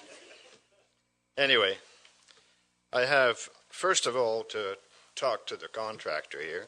We had a meeting with him about 2 weeks ago with regard to our concerns, and he was nice enough to come out and talk to us and give us his explanation as to why he felt this build was necessary and required. And at that time, I asked him personally if the condos were for seniors only. He said no. I'll sell them to anybody. That's what he said. Says a lot. And another issue I have, that's just one. I'm glad my Fabian covered the problems with respect to the application form, because we knew about that also. Anyway, I want to address, when I get settled down here, I'm going to respond to the committee report we received. I was upset, to say the least. We were sent, I'll better read my notes so I don't get confused here. I wish, first of all, to respond to part 4, if any of you, if you councillors have a copy of this, with in response to the committee report, which states that respect on density, that in fact, after tearing down what is now a suitable and usable residence, the lot has ample area within the R1 zoning to support 4 single-family dwellings. My question to council, why the need for zone 3 when the density has been solved by 4-fold on this particular lot? The zone change is in fact increasing density only for 2 more single-family units, which do not aesthetically fit into the present area, and the zone change is necessary only to appease the contractor. 4-4, which is the next part of the thing I want to follow up with here, states that there's no other townhouse in the area of large lots or single-family homes. It states the bungalow style and townhomes are in keeping with the surrounding properties. It goes to suggest that after it says that these particular add-on units are conducive with the area, the next statement in their write-up says they suggest that the town and contractor make the site and design changes to help them blend into the surrounding neighborhood. My question is, why are the changes needed if in fact they already fit in? Now this is issue -6. It deals with the concerns of devaluation of the property. Planner for the town, or whoever wrote up this, states that Saugeen Shores states that the town of Saugeen Shores states the property values are not considered a matter, and there is no reason to believe the town homes in the area of Southampton would result in any negative impact. The town homes in question are not under condo agreement and privately owned. Future maintenance is on an individual basis. There lies the issue. The contractor stated at a previous meeting he would sell the units to anybody. They are not, in fact, seniors as he promoted them. They're not for seniors as he promoted them. When he mentioned the location was such that seniors could walk to the town core. My concern is not with the first owners of the new development, but with the second or third owners that are allowed to degrade, whether through lack of funds or plain neglect, resulting in the devaluation of our homes. The next issue, the flooding and the EP modification. All our neighbors are concerned with the effects of EP restriction on their lands and their subdivision. Several have been denied requests to develop their lots due to these restrictions. The changes to EP to allow the sixplex to proceed is not without possible serious repercussions. Several neighbors cannot receive water insurance.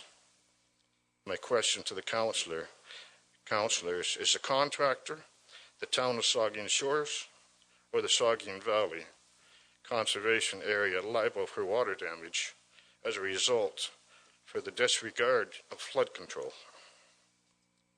The response about EP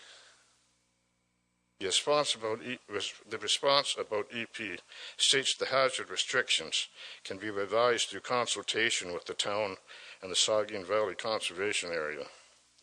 I suggest the restriction be increased to protect the EP area and the grounds on the environmental change because of environmental change and the increased threat.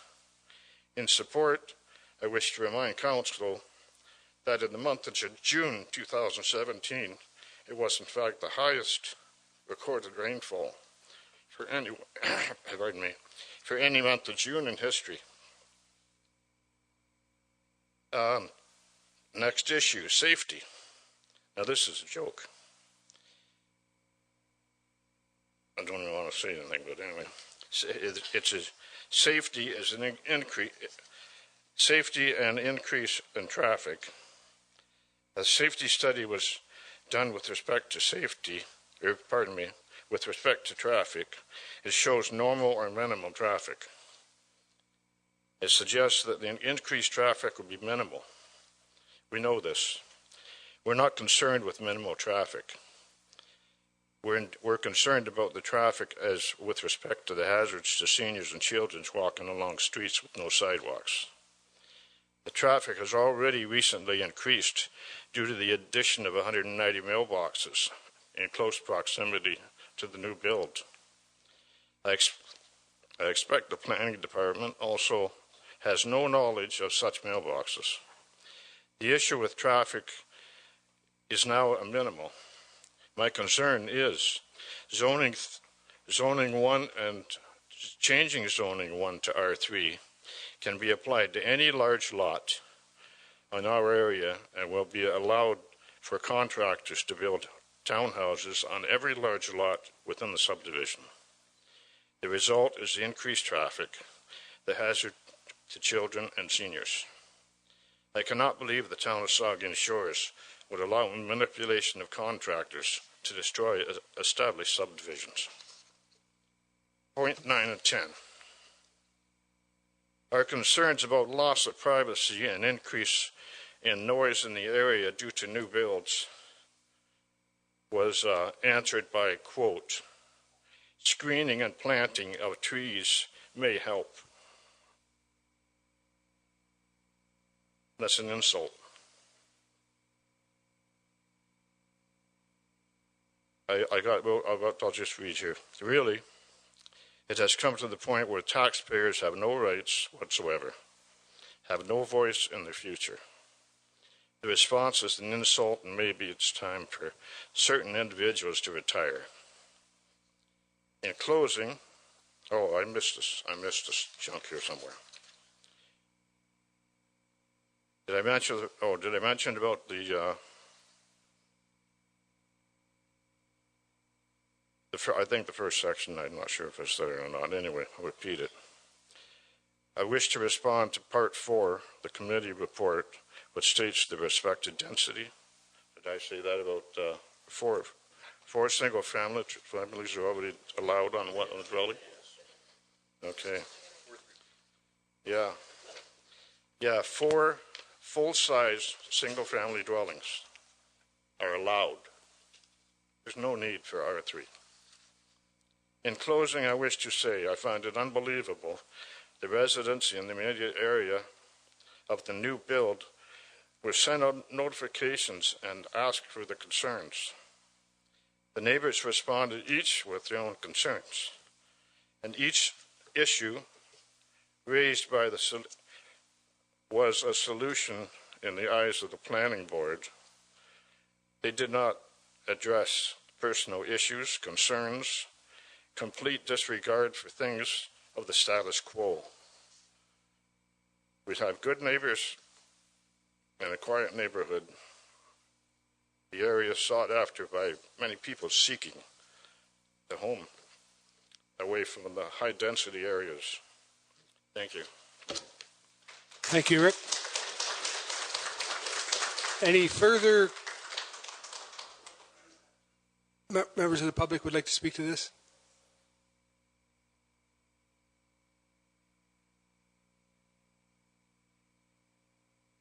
Yep.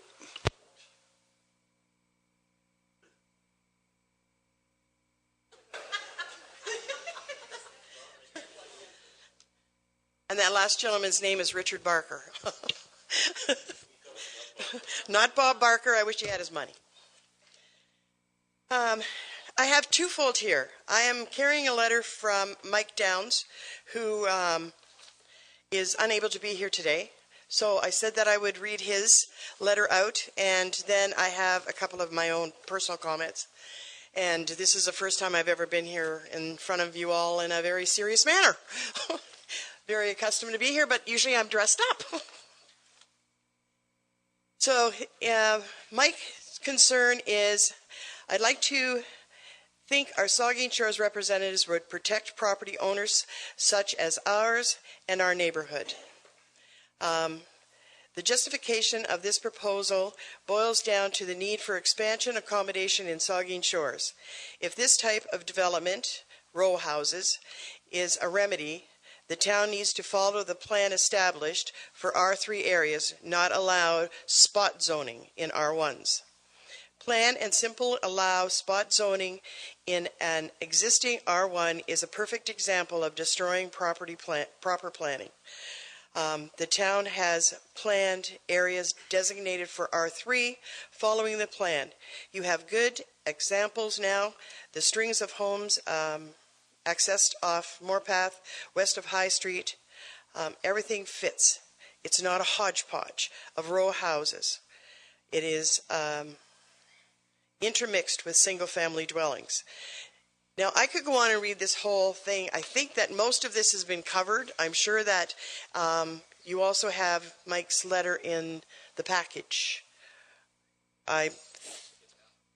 Yes, you will be getting this one. We'll definitely give you all of our lovely literature. Number 1, it says precedence. Allows it for this lot, and opens doors to be done on R1 lots all over Saugeen Shores. This isn't something that's just going to happen in Southampton on the block of Alice Street and Edward Street. If this precedent is set, then Saugeen Shores better hold on to its hat, because it's going to happen all over.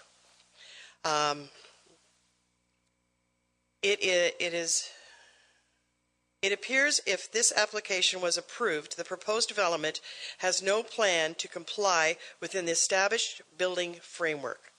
Why open the doors to variations and more problems?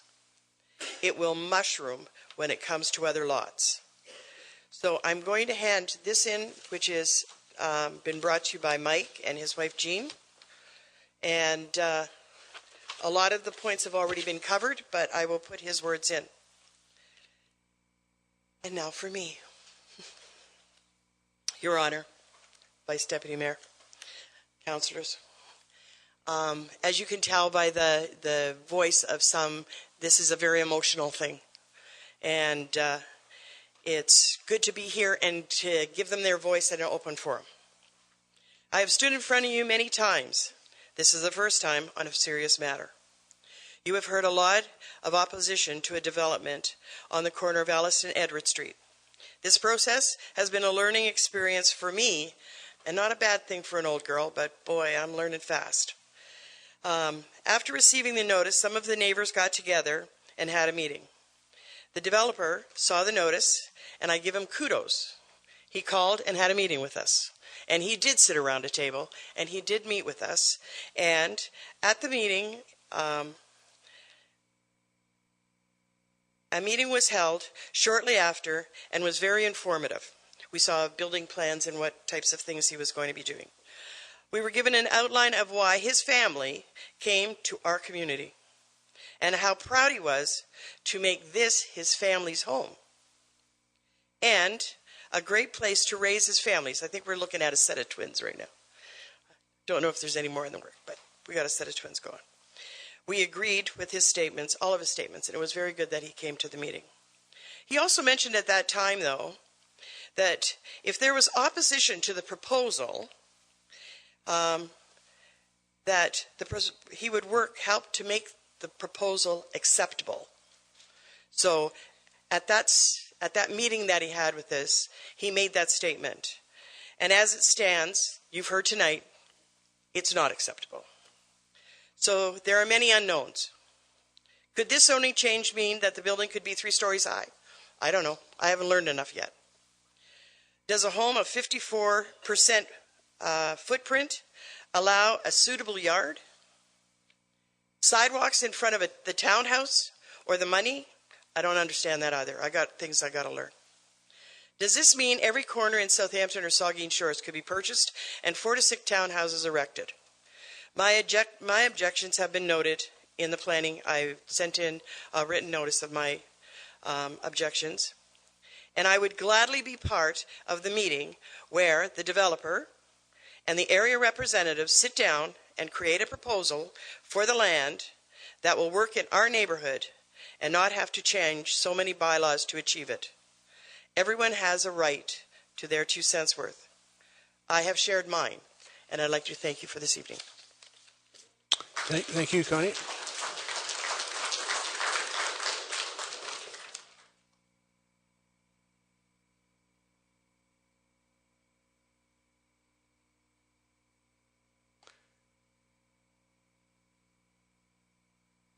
One more.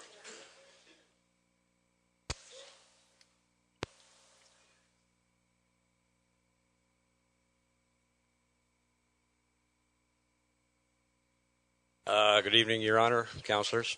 Gary Brown, 430 Alice Street. I'm not going to go over what everything was said. Who left the glasses here? Our area, and most areas are R1 for a reason, and I just want to say to those who are going to be looking at it, I can't see any reason to change to an R3 XX. I don't think it will be any good in the future, not only in our neighborhood, but as Connie has been stated before, possibly the whole of Saugeen Shores. It was deemed R1 for a reason. I really feel it should stay that way, and that's all I'm going to say. Thank you. Thank you, Gary. Excuse me. Any other member of the public would like to speak to this application? I'll ask one more time. Any other member of the public would like to speak to this application? Did you want to speak, Ron? Yes, okay, we have one more, and then we'll...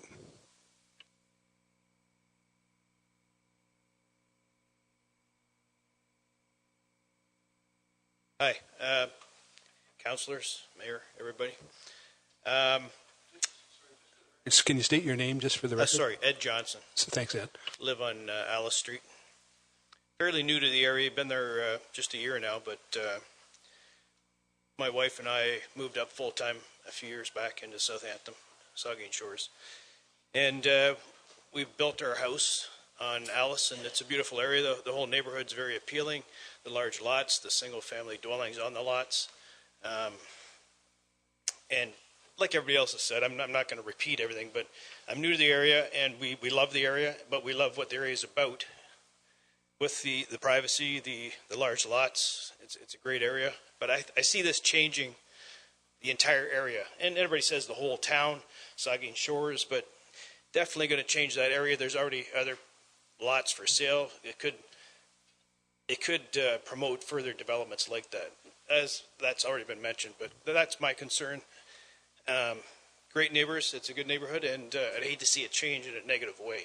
And I see this as a negative impact for the area, totally. So I just wanted to get my 2 cents worth in, and thank you for your time. Thank you, Ed.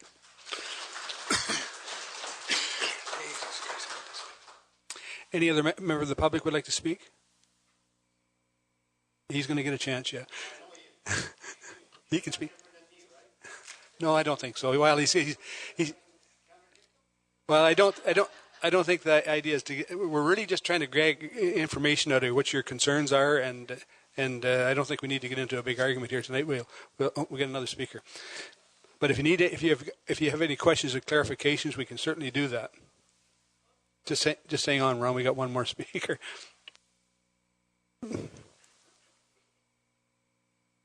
My name's Cheryl Kepke. My husband and I figured it out the other night, have lived on our street and our block the longest of anybody on that block. We've been there 40 years, almost 40 years. When we bought the house, we had an opportunity to look at another house on the next street over, one block down, that was in a smaller lot. And we said no. We wanted the big lot for our family that we were going to have. We raised 2 children on that street.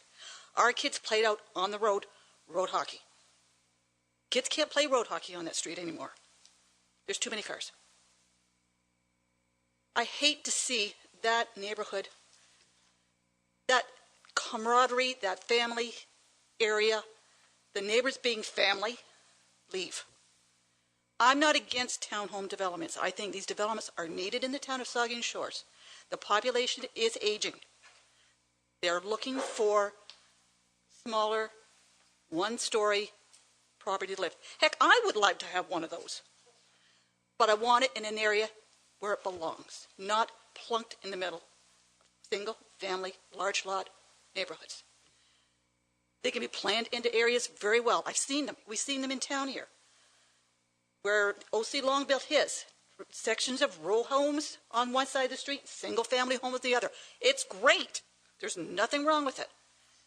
But it's planned. It's not just parachuted in. I just don't think this is the right spot. I have nothing against townhomes. This development is just not the right spot. Thank you. Thank you, Cheryl. Any other? One more. Okay, sorry, go ahead.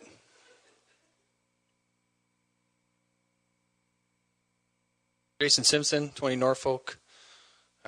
Dave knows me well. I don't have much to add. Everyone's said their piece quite well. I think if we don't get the message from them, I'm not going to give you the message. My major point up here is to make sure you guys open that card. That little girl spent an hour on it. So make sure you open that. That'd be great.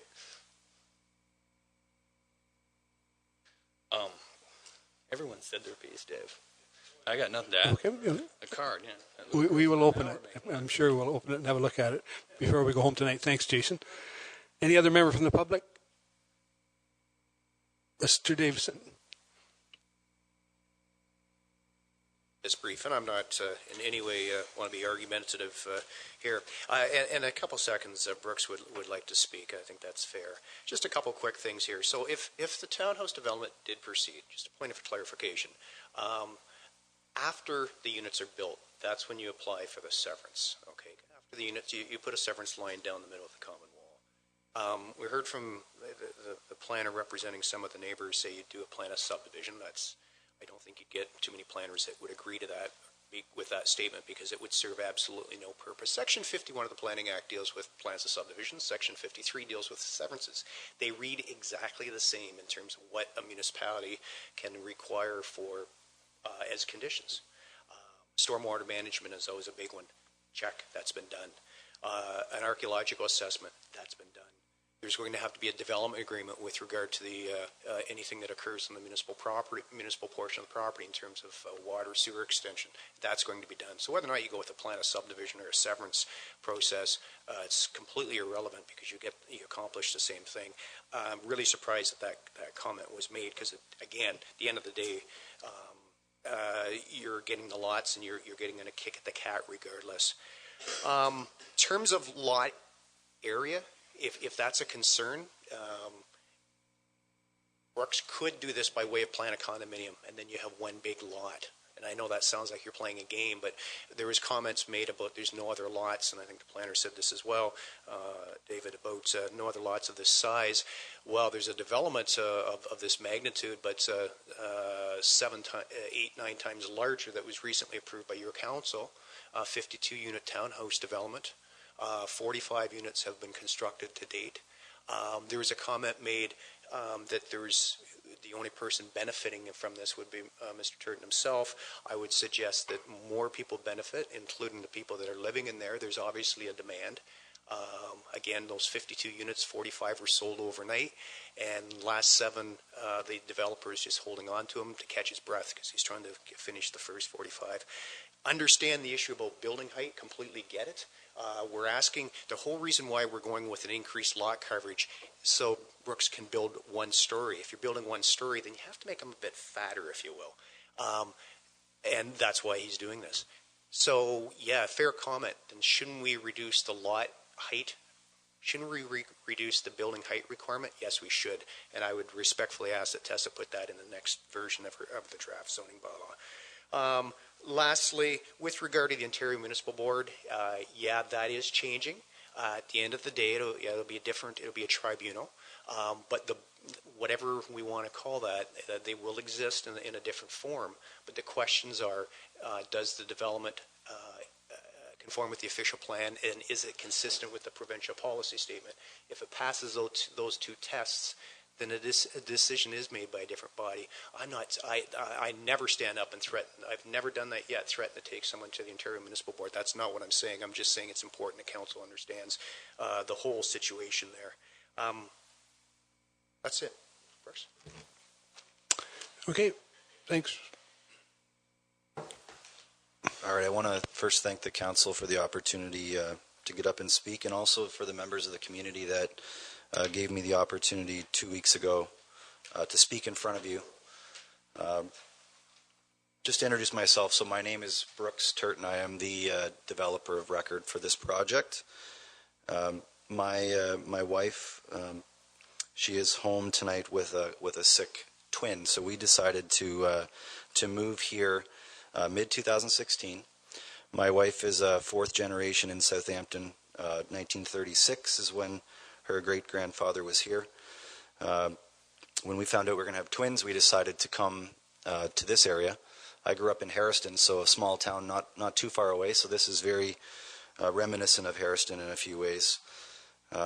We wanted to raise our girls here, and that's why we moved to the area. We were living in the city, and it was important for us to get to a community that we would be proud of. We have a small business as a developer builder. When we got to the area, just to give some context, and the folks in the room that I met with 2 Saturdays ago. This will sound like a bit of a broken record, but in October of 2016, a local residents association gave me the opportunity to facilitate an open house for their membership. There was approximately 80 members that came out to that. My wife, who was 9 months pregnant at the time, and myself facilitated the venue. And really what we were trying to understand as a small business owner in the community is what do folks from the community, what would they like to see from a small town developer, builder. At that point, a lot of our background had been in major renovations. And so what were they looking for? We facilitated that venue, and the feedback, and that report is online, and the feedback that we got in that venue is that there was a lack of homes suitable for seniors in what we would call I don't like the phrase affordable, but in a price range where different from what was currently in Southampton. Specifically, there was a ton of specifics that came out of that venue. There was, they wanted downsizing. That was the big one. They wanted single floors, so no basements, so no flooding, in-floor heating, high efficiency in terms of the mechanical systems, and very structurally sound. They wanted, again, downsized 2 bedrooms, 2 bathrooms, something, again, suitable for a downsizing retiree or senior. And they didn't want a condo corporation. They wanted, that particular product was available at the time, and that particular product came up a lot in the venue that day as a kind of a model. And we wanted to do something a little different to fit that need. We didn't want to become a builder that would just build large 3,000 square foot homes in a price point that some would find too large. We wanted to fit a need. We didn't. We wanted to do something that they asked us to do, basically, and that was our strategy. And we built a report for that residents association and published it. And then from that time on, we were looking for a opportunity in the community to do something like that. The other thing I forgot to include is they also proximity to the hospital was one that came up as well. Our intent was not to cause undue hardship. I won't insult anyone's intelligence here regarding the 6 units versus 4. We looked at many different scenarios for that particular parcel of property. In fact, that particular parcel of property wasn't for sale. It was, it was a connection coming out of that venue that we facilitated that connected myself to that owner. We looked at different scenarios for that property. The scenario that allowed us to keep 2 bedroom, 2 bath units at the downsize at the 1,200 square foot mark, which is kind of what we had discussed in that venue, and would make sense financially for a project. So as a small business owner, the finances had to make sense, or we put ourselves in risk to future homeowners. And to the couple of the comments around, I mentioned in the venue 2 weeks ago that we wouldn't sell to whoever. I think the comment was whoever would pay the money. The intent was for the downsizing retiree. As far as I understand, we can't discriminate against particular folks, but I believe that particular product would be attractive and suitable for retirees, and again, that was our focus. And again, I want to thank the council for the opportunity, and I appreciate the congregation's time and respect the process moving forward. So thank you very much. Thank you. So I guess, okay, if you just got some new information, Rick, but come ahead. Okay.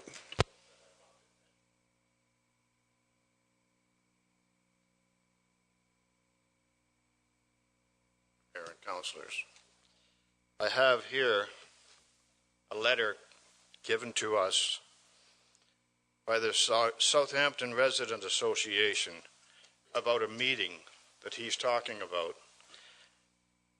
that says in this letter, and you can have a copy of it, it's written in that article there in your committee report. They are in no way want their Residents Association used in the promotion of, it says, the SRA was not consulted by either the applicant or the consultants prior to the submission of the planning report, nor has SRA endorsed the proposal for 448 Alice Street. The SRA, as a matter of policy, does not normally endorse or oppose any residential development proposal. And he has a letter here written, and it states, the proposal is not for, well, basically, I'll let you read it. You councillors should go through it. But as it's a letter here from Mr. Fortier, or to Mrs. Fortier, from the association, stating the fact that the meeting that he refers to was in fact organized and promoted by developers. The SRA had no affiliation with it. Thanks, Rick. That has been included. Every councillor has that included in the report. Yeah, okay. But I wanted to make it. That's fine. Thank you. With Appreciate response it. to okay. his reference to it. Thank you. So I guess that's so the process going forward. Now we've taken all these information, and our planner will take all those into consideration and come back to council at another date. I'm not going to say for sure what the date will be, but if you want information on it, make sure you sign the sign-in sheet, and you will get information, notification of when the next meeting will come back. It'll be another planning meeting that will make a recommendation to council on this particular application. So thank you everyone for coming out this evening. And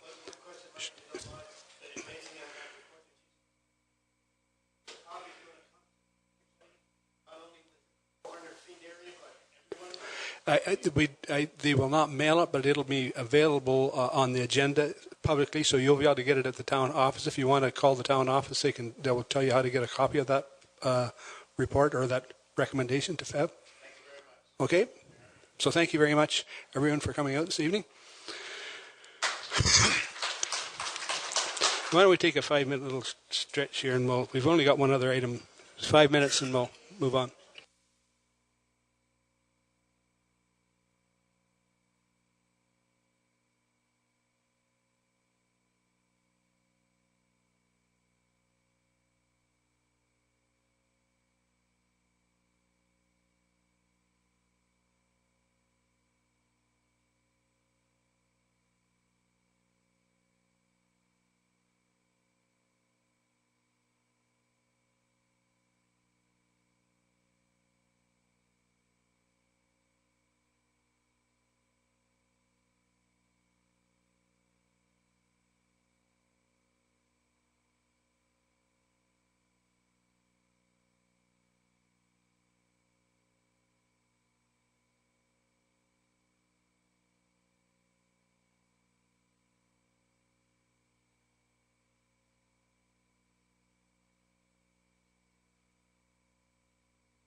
So we'll reconvene here, and the next item on the agenda then is a report, staff report, and it has to do with the design guidelines. And I know we're going to have a presentation, but I'm going to let Jay introduce our presenter. No, I have the pleasure of introducing our speaker, but also by doing that, I just want to also say that we contracted Stantec Consulting to assist the town in reviewing our existing design guidelines, which you've heard us use over the past 10 years. Maybe not quite 10, but we contracted them to review the guidelines, offer ways of improving them, offer ways of implementing them, and as well to assist us in our consultation of this review. And so it's my pleasure to turn it over to Nancy Reed of Stantec, who has helped us throughout this process. And you can figure out how to use that. And if it's okay, Mr. Mayor, then turn it right over to her. Thank you, Jay. Good evening, Mr. Mayor and members of council. My name is Nancy Reed, and I'm a senior planner with Stantec Consulting. I work in the area of developing implementation tools, so community improvement plans and zoning bylaws and urban design guidelines. Tonight, my agenda for my presentation to you is to give you an overview of the background and purpose of the review of the current design guidelines document, to talk to you briefly about placemaking principles, and I'll explain why we chose to speak to you about that specifically. Then I'll introduce to you our recommendations based on the review of the guidelines, and I'll talk to you about next steps. As I mentioned, I do a lot of work in implementation, so I like thinking about urban design and how urban design guidelines can be used as a tool to implement the local vision for urban design and what a community looks like and how it interrelates with how people can interrelate with buildings and with natural environments, and how we can place buildings and facades and streetscapes and open spaces to together create a place. So this slide we presented at an open house in late June of 2017. And we got into the conceptual ideas of what urban design is all about, and that's summarized at the top there. I think we all know what urban design is about. I prefer the bottom explanation, which talks about design guidelines, which is way less theoretical or conceptual. So design guidelines provide design direction for the development, redevelopment, and enhancement of buildings, facades, streetscapes, open space, and natural areas. The design guidelines build on the intentions and aspirations of a community to create the community in a way that conserves its cultural and natural heritage resources while allowing for contextually sensitive growth and development, which is an interesting last sentence after the presentations that we just heard. So really, I come from the city of Mississauga, so I'm allowed to use Mississauga as an example of where we are able to create place and where we're not. So when I drive around Mississauga, clearly there are many, many parts that are not a place, and I wouldn't know which part of Mississauga I'm in. But there are others, namely those that are old villages like Clarkson and Streetsville, that really are places, and places that I like to take my family, and places that I like to go. And really that's what urban design is all about. It's about implementing a tool to create these types of places. I'd like to talk just briefly about the background to this process and what we've done and where we're going. So in early 2017, we were retained by the town to, number one, undertake a review of the existing design guideline documents. I have those documents with me, and as you know, they're quite large. They're substantial. They're larger than many zoning bylaws for municipalities. We were also asked to advise on how to update the existing guidelines and to recommend appropriate implementation tools and options. So the bulk of our work was, number one, to get our hands on the existing guidelines, flip through them, and get a feel for what they are intended to do. Also to complete an analysis of other design guidelines in comparable municipalities. So not Toronto. We looked at places like the city of Waterloo, Guelph. I'm finding that the further you go out in Ontario, design guidelines are a new idea and they're still somewhat conceptual. So there aren't a lot of examples in this part of Ontario. I'd say you're a little bit more leading edge in actually having design guidelines, but they are more and more popular. They're more and more popular implementation tool. So we will start to see more guidelines throughout Ontario.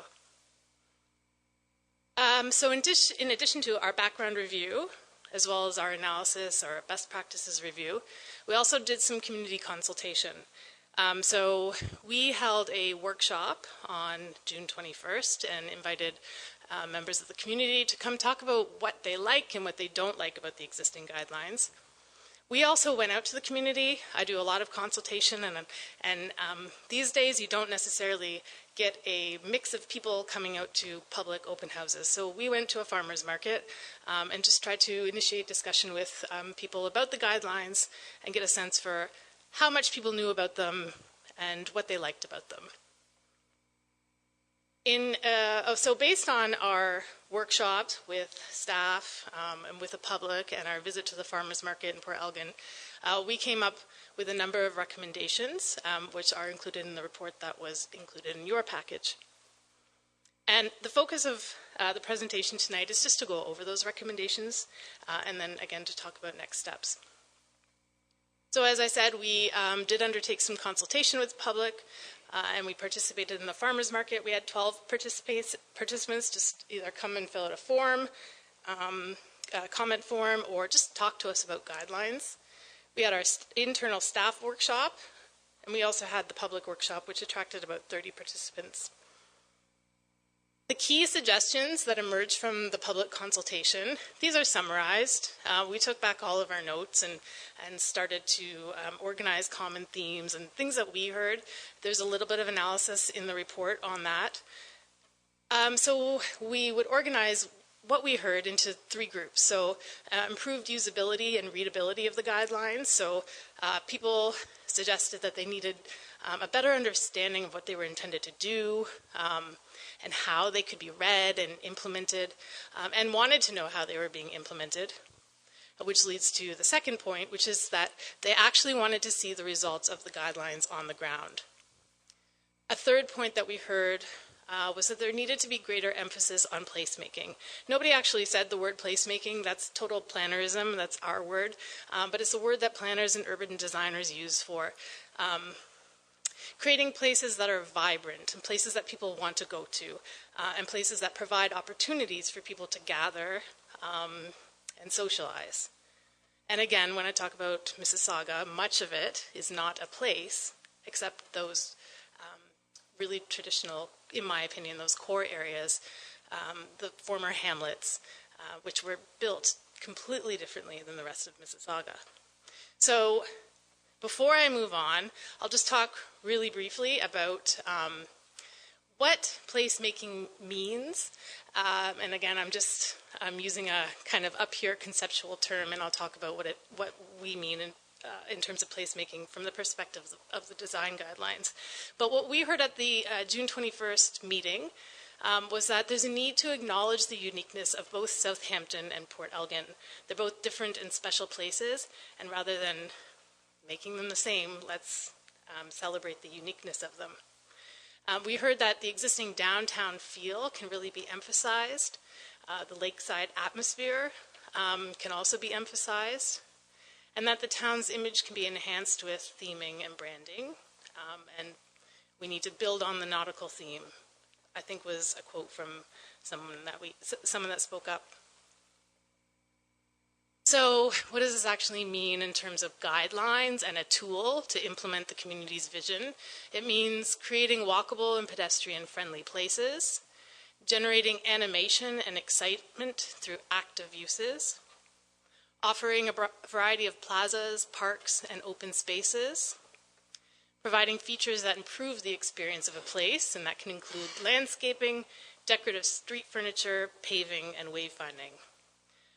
That was just my little break to explain the term placemaking that I may use a couple more times throughout this presentation. But now I'd like to jump into our recommendations. So based on consultation with the public, our workshop with staff, as well as our own observations of the design guidelines, we've come up with 3 areas of recommendations. The first is organization and usability, the second is content, and the third is implementation, and I'll just walk you through these. In terms of organization and usability, we are recommending a complete organization and structural overhaul. We don't think that this document is easy to use at all. It's overwhelming, and it's just difficult to navigate through. So we have some specific recommendations with respect to that. For instance, there's a lot of duplication in these documents. We think that you could reduce that duplication by organizing guidelines into area-wide.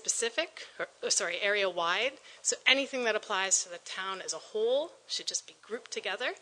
If there are specific area guidelines that are unique to highway commercial or downtowns, then they should also just be organized and highlighted. That would reduce the length of the document significantly and just make it easier to look at and digest. We also think that each of the districts that are subject to the guidelines are unique. So give us a paragraph in it about why these areas are unique and why we're creating, what we're trying to promote and enhance in each of the areas. We also think that there should be a section about how the guidelines should be used. It's completely absent from the document right now, but we think some direction on their purpose and how they're meant to be implemented would be useful. And I see a lot of checklists being created that are easy just to hand over to the developer and helps him or her navigate through the guidelines. Our second recommendation is to include a clearly articulated vision and principles within the document. There is one vision and there are quite a few principles that apply to different areas, and quite frankly it's just hard to get an understanding of what the guidelines are supposed to do. So this is where we get into our recommendation with respect to focusing on placemaking. Our second recommendation would be to focus on new development and infill development, and I'll get into those in a moment when I talk about content. We would also recommend that some enhanced enhanced presentation and graphics of the guidelines be included. So right now there aren't any sections in the guidelines, and I'm talking section 1.1.a, which would really help to understand and to refer to the guidelines and to how they are being met or not being met in a development. We also think there could be some visuals included to help explain some design ideas, concepts, terms, and goals. Sometimes planner ease isn't, or design guidelines aren't the easiest to understand because they, again, there are some conceptual terms in them and which can easily be explained to a user through diagrams and illustrations. Our second set of recommendations deals with content. So here we spent a good deal of time reading your existing guidelines, comparing them from district to district to district, and then keeping in mind what we heard at the consultation, and again, a need to promote placemaking through the guidelines. So based on that, we are recommending that a focus be an overarching organization be used by focusing on placemaking with the guidelines. So you already have a lot of great guidelines that deal with placemaking, and they just need to be highlighted and explained that that's what they're intending to do. So we would say that you could reorganize your existing guidelines into 2 themes related to placemaking. So themes and identity and complete streets. So specifically with respect to themes and identity, you have guidelines that deal with landmarks and edges, landscaping and streetscaping, street furniture, wayfinding and signage. They all really deal with creating or promoting a theme or a local identity. So package those together and explain what they're intended to do. There's also a lot of guidelines that deal with complete streets, which is a big part of placemaking. You want to get as many people moving around in as many ways as possible in your downtown areas or in any of these districts. So you have guidelines that deal with that: active transportation, landscaping and street furniture, again, pedestrian crossings and facilities, sustainability. Or again, organize these together and promote them as guidelines aiming to achieve complete streets. We just heard a lot about infill development and new construction and how it needs to be, you need to ensure that new development is compatible and sensitive to the existing context. So again, there's a lot of guidelines that deal with that in your existing document and are just hidden and lost through all the content. But they deal with scale, massing, height, setback, orientation, parking. We think they're good design guidelines, and they just need to be presented in terms of what they'll do or are intended to do. We did feel that there were some topics that could be removed from your design guideline. Number one, because we asked people to score which guidelines just aren't effective and we don't need them. And we heard from the public, stormwater management, automobile equipment, and materials establishments, automobile fueling station, drive-through facilities. They didn't think these needed to be in the design guidelines. And I would agree with the public because these are dealt with through your existing zoning bylaw or your development standards already. So we continue? Oh, sorry. Go ahead. Thanks. The comment about drive-through facilities, I actually went to the June 21st evening thing upstairs, and the vast majority of people there were from Southampton. Right. There were really only two people that weren't Right. from Southampton. One was a developer, Stuart Doyle was there, and the other one from Port Elgin was Jerry Moss. That drive-through comment came there very specifically because the people from Southampton don't want drive-throughs in Southampton. So I don't know, I just would like you to sort of think about how this fits into this, because I think it's appropriate for us to have some guidelines associated with them, but I don't think it was just get rid of them because they're not important. It was just that group said we don't want them in Southampton. Sure, and I'm not suggesting that the guidelines could in any way prevent drive-throughs from happening. Again, that's something that's dealt with through your zoning bylaw. My professional opinion is that if you're already dealing with it through your zoning bylaw in terms of stacking lanes and so on, that you don't need the duplication. And perhaps that's all I meant by agreeing with the Councillor Grace? That down as one of my questions about that. Would that mean that a drive-through facility would be exempt in terms of signage, using iconic, corporate design versus? Would that mean that they would then be exempt? No. The specific guidelines that we're talking about in the existing document, they deal with stacking lanes and parking areas and locational, but not necessarily design. So the rest of the guidelines, we would say, apply to drive-throughs, but we're just trying to eliminate that duplication. On that topic, I also had a question about the stormwater management, and I understand, it's already addressed through our Public Works Department, but I noticed in the report, you used as an example on page 9, a diagram of related to stormwater management, and my reading of that was sort of talking about the design of that stormwater pond as a natural feature, not just to retain water, but that it had a walkway around it and it had I remember wetland plants and things like that. We used that illustration only to illustrate the fact that we were just saying that illustration popped up out of nowhere with really no explanation of how they related to the design guidelines. So we did not use that as to talk about the content of that illustration, just that it could be better introduced and integrated with the design guidelines. Okay, so when stormwater management is you're saying we should remove that because it's already being addressed. Maybe I could ask Amanda, since she's sitting here. Would you, when you can create stormwater ponds, or you try to take natural features into the design when you, I think you do, right? Yeah, so that's something we already are. You try to make sure that they're pleasing to people in terms of the way they look and stuff. Okay.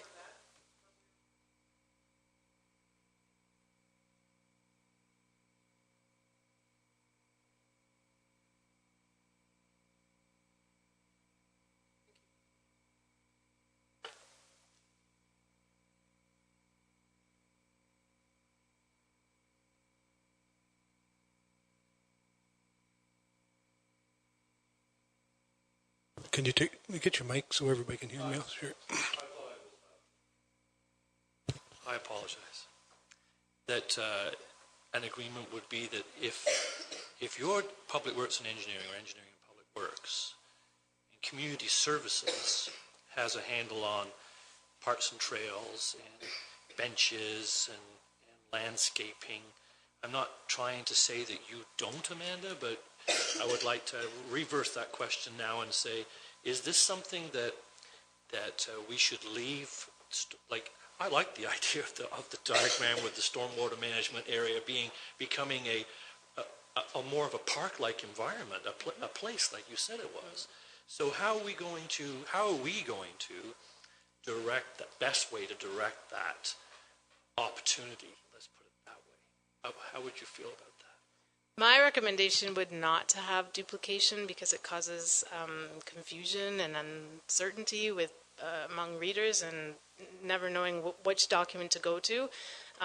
If it's already addressed through the engineering standards, I would recommend that it stay in that document and in that process and not be addressed in the design guidelines. And again, I was just retained to review the design guidelines and figure out maybe what was excess and maybe doesn't need to be here. So that's the perspective I'm coming from.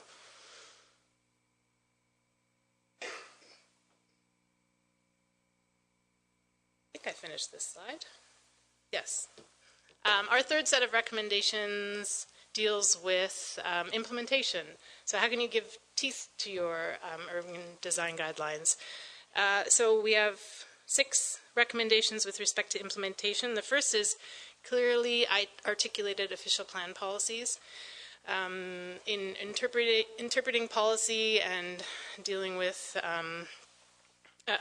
OMB decisions, the OMB has stated that there really is no weight to urban design guidelines on their own. As an extension to existing official plan policies, they have weight.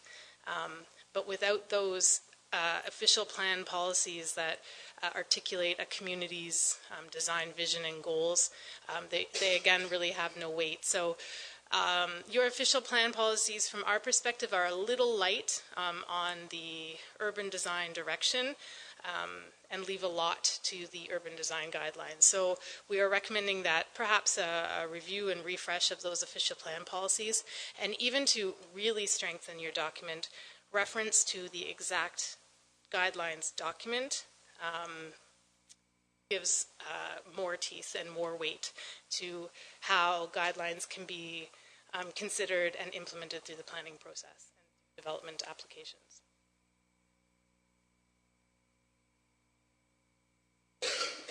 Thank you, Mr. Mayor. I'm excited to hear that. So how are we going to put our best foot forward if our our OP revision is 2019? Or the 5-year Yeah, we could do this with a standalone amendment. Could be part of the package. You could admit. Mr. Mayor, who would be the best person to advance those very issues?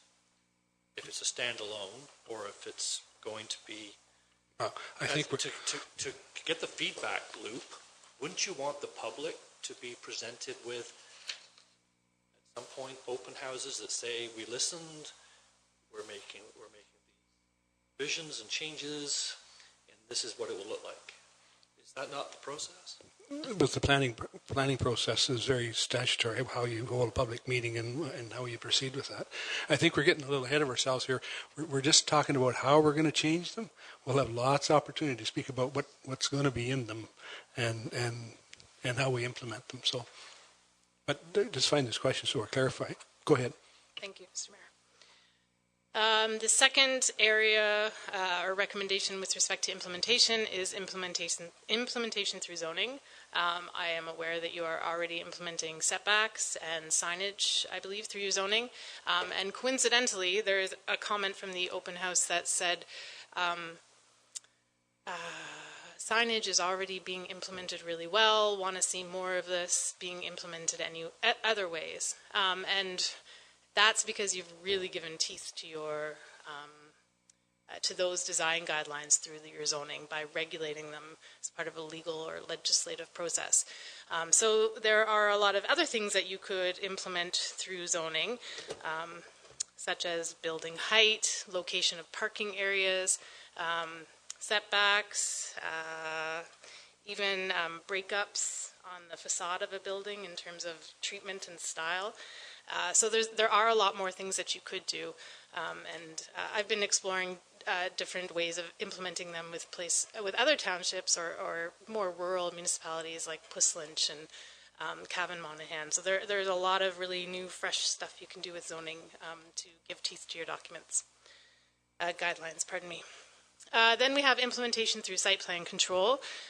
So as of 2006, we can now control the exterior of a building through site plan control, but you must have official plan policies in place to do that, as well as the required language in your site plan control bylaw. We've reviewed your official plan policies and we're satisfied that they do what they need to do. Your site plan control bylaw, the language I would say is a little bit open to interpretation. So if you really wanted to require, or if you really wanted to enact that power or ability, you could get pushback, we think, just based on the language. It's just not as consistent with the Planning Act, and it's not clear about what would be subject to site plan control, what types of buildings, and exactly what would be required in the site plan process. So there could be a better way of addressing exterior site plan through that mechanism. Implementation through community improvement plans. I understand you have 2 CIPs in place through the Spruce the Bruce program and that apply to your downtown areas. CIPs are a great way to, again, give teeth to design guidelines, because you can say to a developer, we won't give you the $5,000 grant unless you give us what we're looking for in terms of design guidelines. So an option would be to maybe look at broadening your community improvement project areas to apply to the entire Highway 21 corridor, and then that way you can give grants in turn for negotiating a little bit with your developers on design matters. Almost done. Urban design briefs and peer review. You do have, as part of your complete application requirements in your official plan, you do have an urban design study as a requirement. So you could require an urban design brief or an urban design study to be completed as part of an official plan amendment, a zoning bylaw amendment. And as part of that study, an applicant would be required to state or demonstrate how a proposal is consistent with the urban design guidelines. You can also ask that or have that urban design brief peer reviewed by an urban designer if you don't have one on staff, to provide comment on whether or not the guidelines are or not being met. Finally, a lot of more urban municipalities, but even Guelph and the City of Waterloo are recognizing outstanding urban design in the community through urban design guidelines, and sometimes they're only every 2 years awarded, and often it's just a dinner and a little trophy, but it's a way to recognize developers who do go out of their way, and it's also a way to promote what is seen as good design within the community. In terms of next steps, I'll read these bullets, but Jay may have a little bit more in terms of next steps. We are looking forward to finalizing the report based on any feedback tonight. And then at that point, I think it is the plan that town staff would then proceed with prioritizing and implementing the recommendations in that report and creating a new set of guidelines. Thank you, and I'm happy to discuss further with you. Comments? Vice Deputy Mayor Huber. Two things. When you do some kind of report in the end, one of the things that's missing in our program here, you mentioned community improvement plans. We've never put any money into supporting those grants, right. So it would be good if you worked in some kind of comment that sure. they require, so that it's just another reminder that if we're going to have these things, we have to support them appropriately. Great I did want to ask you, though, to explain something. A couple of times in the report further on, you use the expression stable residential area. It was an interesting turn of phrase that, I just had never seen it put together. How do you define a stable residential area? Difficult. So this is a great question because I was actually going to bring this up. When we're talking about infill and new development and how the guidelines would apply, you're not really going to be addressing that much in the existing boundaries of the urban design guidelines, so you may want to look out, especially in light of what I heard tonight, may want to look out into what are called in places like Oakville and Burlington stable residential neighborhoods. So increasingly in the GTA, where you have large lots and bungalows on them, and there's just a prime opportunity for redevelopment, what's happening here is also happening there. And you really can't hang your hat on saying no to an application unless a municipality has defined where intensification could or should occur and where it should or should not occur. And so often municipalities are designating what they call stable residential neighborhoods, meaning that they don't anticipate any change within those neighborhoods, or they're anticipating very little change. So sticking to the existing building footprint, etc. So that's, I don't love the term, but what is implicit is just that they are neighborhoods where there is no intention to accommodate change in the future. Does that answer your question? It was the first time I'd sort of seen it represented in regard to infilling and intensification, so I just wanted to ask a little bit about it. Thank you. I've also seen them called established neighborhoods or mature neighborhoods. Councillor Dave Mayette. Mr. Mayor, I like the idea of simplification and ease of use, and I encourage you to go forth and do good in that matter. When it comes to that term, stable neighborhoods, though, what we heard tonight from a lot of people was that they thought when the development took place it was going to have a negative impact on the property values. People are clearly stating that putting row housing, townhouses, whatever it is, inside of a residential neighborhood is a bad thing. But isn't it also true that if you designate a certain section of blocks in a neighborhood as stable residential, that will not encourage or will not be allowed to be developed, would also have a negative impact on property values? People who, like you said, people aren't going to go in there and buy a big lot with a little cottage on it and tear it down and put up a duplex or a bigger home because it's not allowed. It's a stable neighborhood. You want to be careful putting labels on anything, I would think. You're right, and I think that's why I dislike the term stable neighborhood. Yeah, I think so. I prefer to say an area where change will happen versus an area where it won't, and that's just based on a planning study that's been undertaken. So I do agree with you with that label. However, as a planner, I do find it difficult to comment on property tax increases as a result of planning, so that I can't comment. Councillor Grace. Thank you, Mr. Mayor. Well, I'm very glad to see the report, and thank you for your work. And Jay, thank you for your work on this and all your department.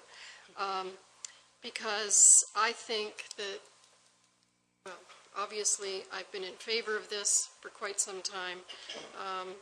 But I think with our extraordinary level of growth that's going on in our town, it's even more important and probably urgent for us to have something in place to make sure that that growth is done in a way that complements all the things that we treasure right now about our town, and adds to them. And I was also pleased to see your recommendation that we broaden this to our whole highway corridor, if we can, as much as we can, because that's been something that I think I've been saying for a long time, is that first impressions count. And when people drive in, their first impression of our town is going to often make them decide, are they going to stay here for lunch? Are they going to spend the afternoon? Are they going to spend the weekend? Are they going to buy a home and live here? So I was glad to see that part of it. And I really like the idea of the recognition programs. Good. That's great. Thank you. Councilor Minaj. Thank you, Mr. Mayor. I'd like to wander quickly through three different thought processes. You're a clear thinker, so I'm sure you'll be able to figure this out. So somehow I would like a mechanism to be included. How can we force this evolution to take place faster? Why? Because we have real estate agents by the zillions on our main street. We have tattoo parlors. We have, not that I'm opposed to any of those, and we have judo clubs, and they're on our main street. If we think that this is if that's in keeping with your place, that people will go there, I don't think so. I think that there's core areas of retail where we would want it to be boutique retail maybe, and maybe Southampton's a perfectly good example, that their one consideration, and downtown Port Elgin would be a different consideration. But when I go south to a number of communities, because I end up there because I can drive there, there's many communities where I find the tattoo and the real estate in small strip plazas and that. And when you go into the core area of their shopping, they kind of police it and say, so I'm looking for an opportunity where we can enhance that quickly and give some sort of carrot, and say not to stick with the carrot, and say leave please, because we need more retail outlet in this area. So that's one thought. The other thought was, there's a new business, and talk about signage. I don't know. I took a breath. I looked at it and it said Saugeen Curry House and fish and chips, and I went, really? That's what we had to say on that sign? Really? So like, how do we plug into not only the sign design, but the words that are on the sign? Like, if that's in our guidelines, so that's another thought. And my last thought is to do with zoning. So we've heard clear spades and spades of it. We lost an OMB hearing, which we thought we could defend. Some of us did. I did. And I'm staring right in the face of a crowd tonight going, oh boy, here we go again. And yet the developers clearly say, it doesn't matter what the zoning is. We can get the zoning changed. If it's R1, we'll change it to R2. If it's R2, we'll change it to R3. We'll just change it whatever we want, because the language in the provincial policy statement, the Bruce County official plan, our official plan, gives them leverage to do that. So I thought I read, and I thought I heard you say, we could maybe drive that down and get more specific. And can we? My question is, can we stop if we wanted to label other than making it Peggy's Cove and saying, you can't even change the paint color on the building without permission. How do we corner off pieces of Southampton, pieces of Port Elgin, and say, you cannot change that R1 zone? Is that a possibility? So there's three. First one, dealing with uses through urban design guidelines. Unfortunately, no, this is not a tool that you can control uses, but the zoning bylaw is. So you could look at restricting certain uses from the ground floor through zoning.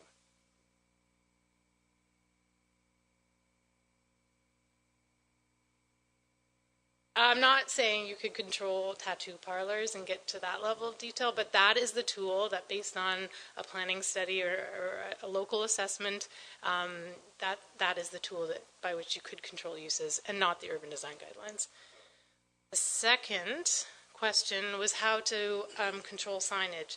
The best way to really get nitty-gritty into the details is to do it through money. So if you have a community improvement plan in place that has a signage program that offers, say, $3,000 to someone to replace their signage, that $3,000 is the ticket between saying, no, that's not consistent with our design guidelines, so therefore you don't get the money. Yes, that is, so therefore you get the money.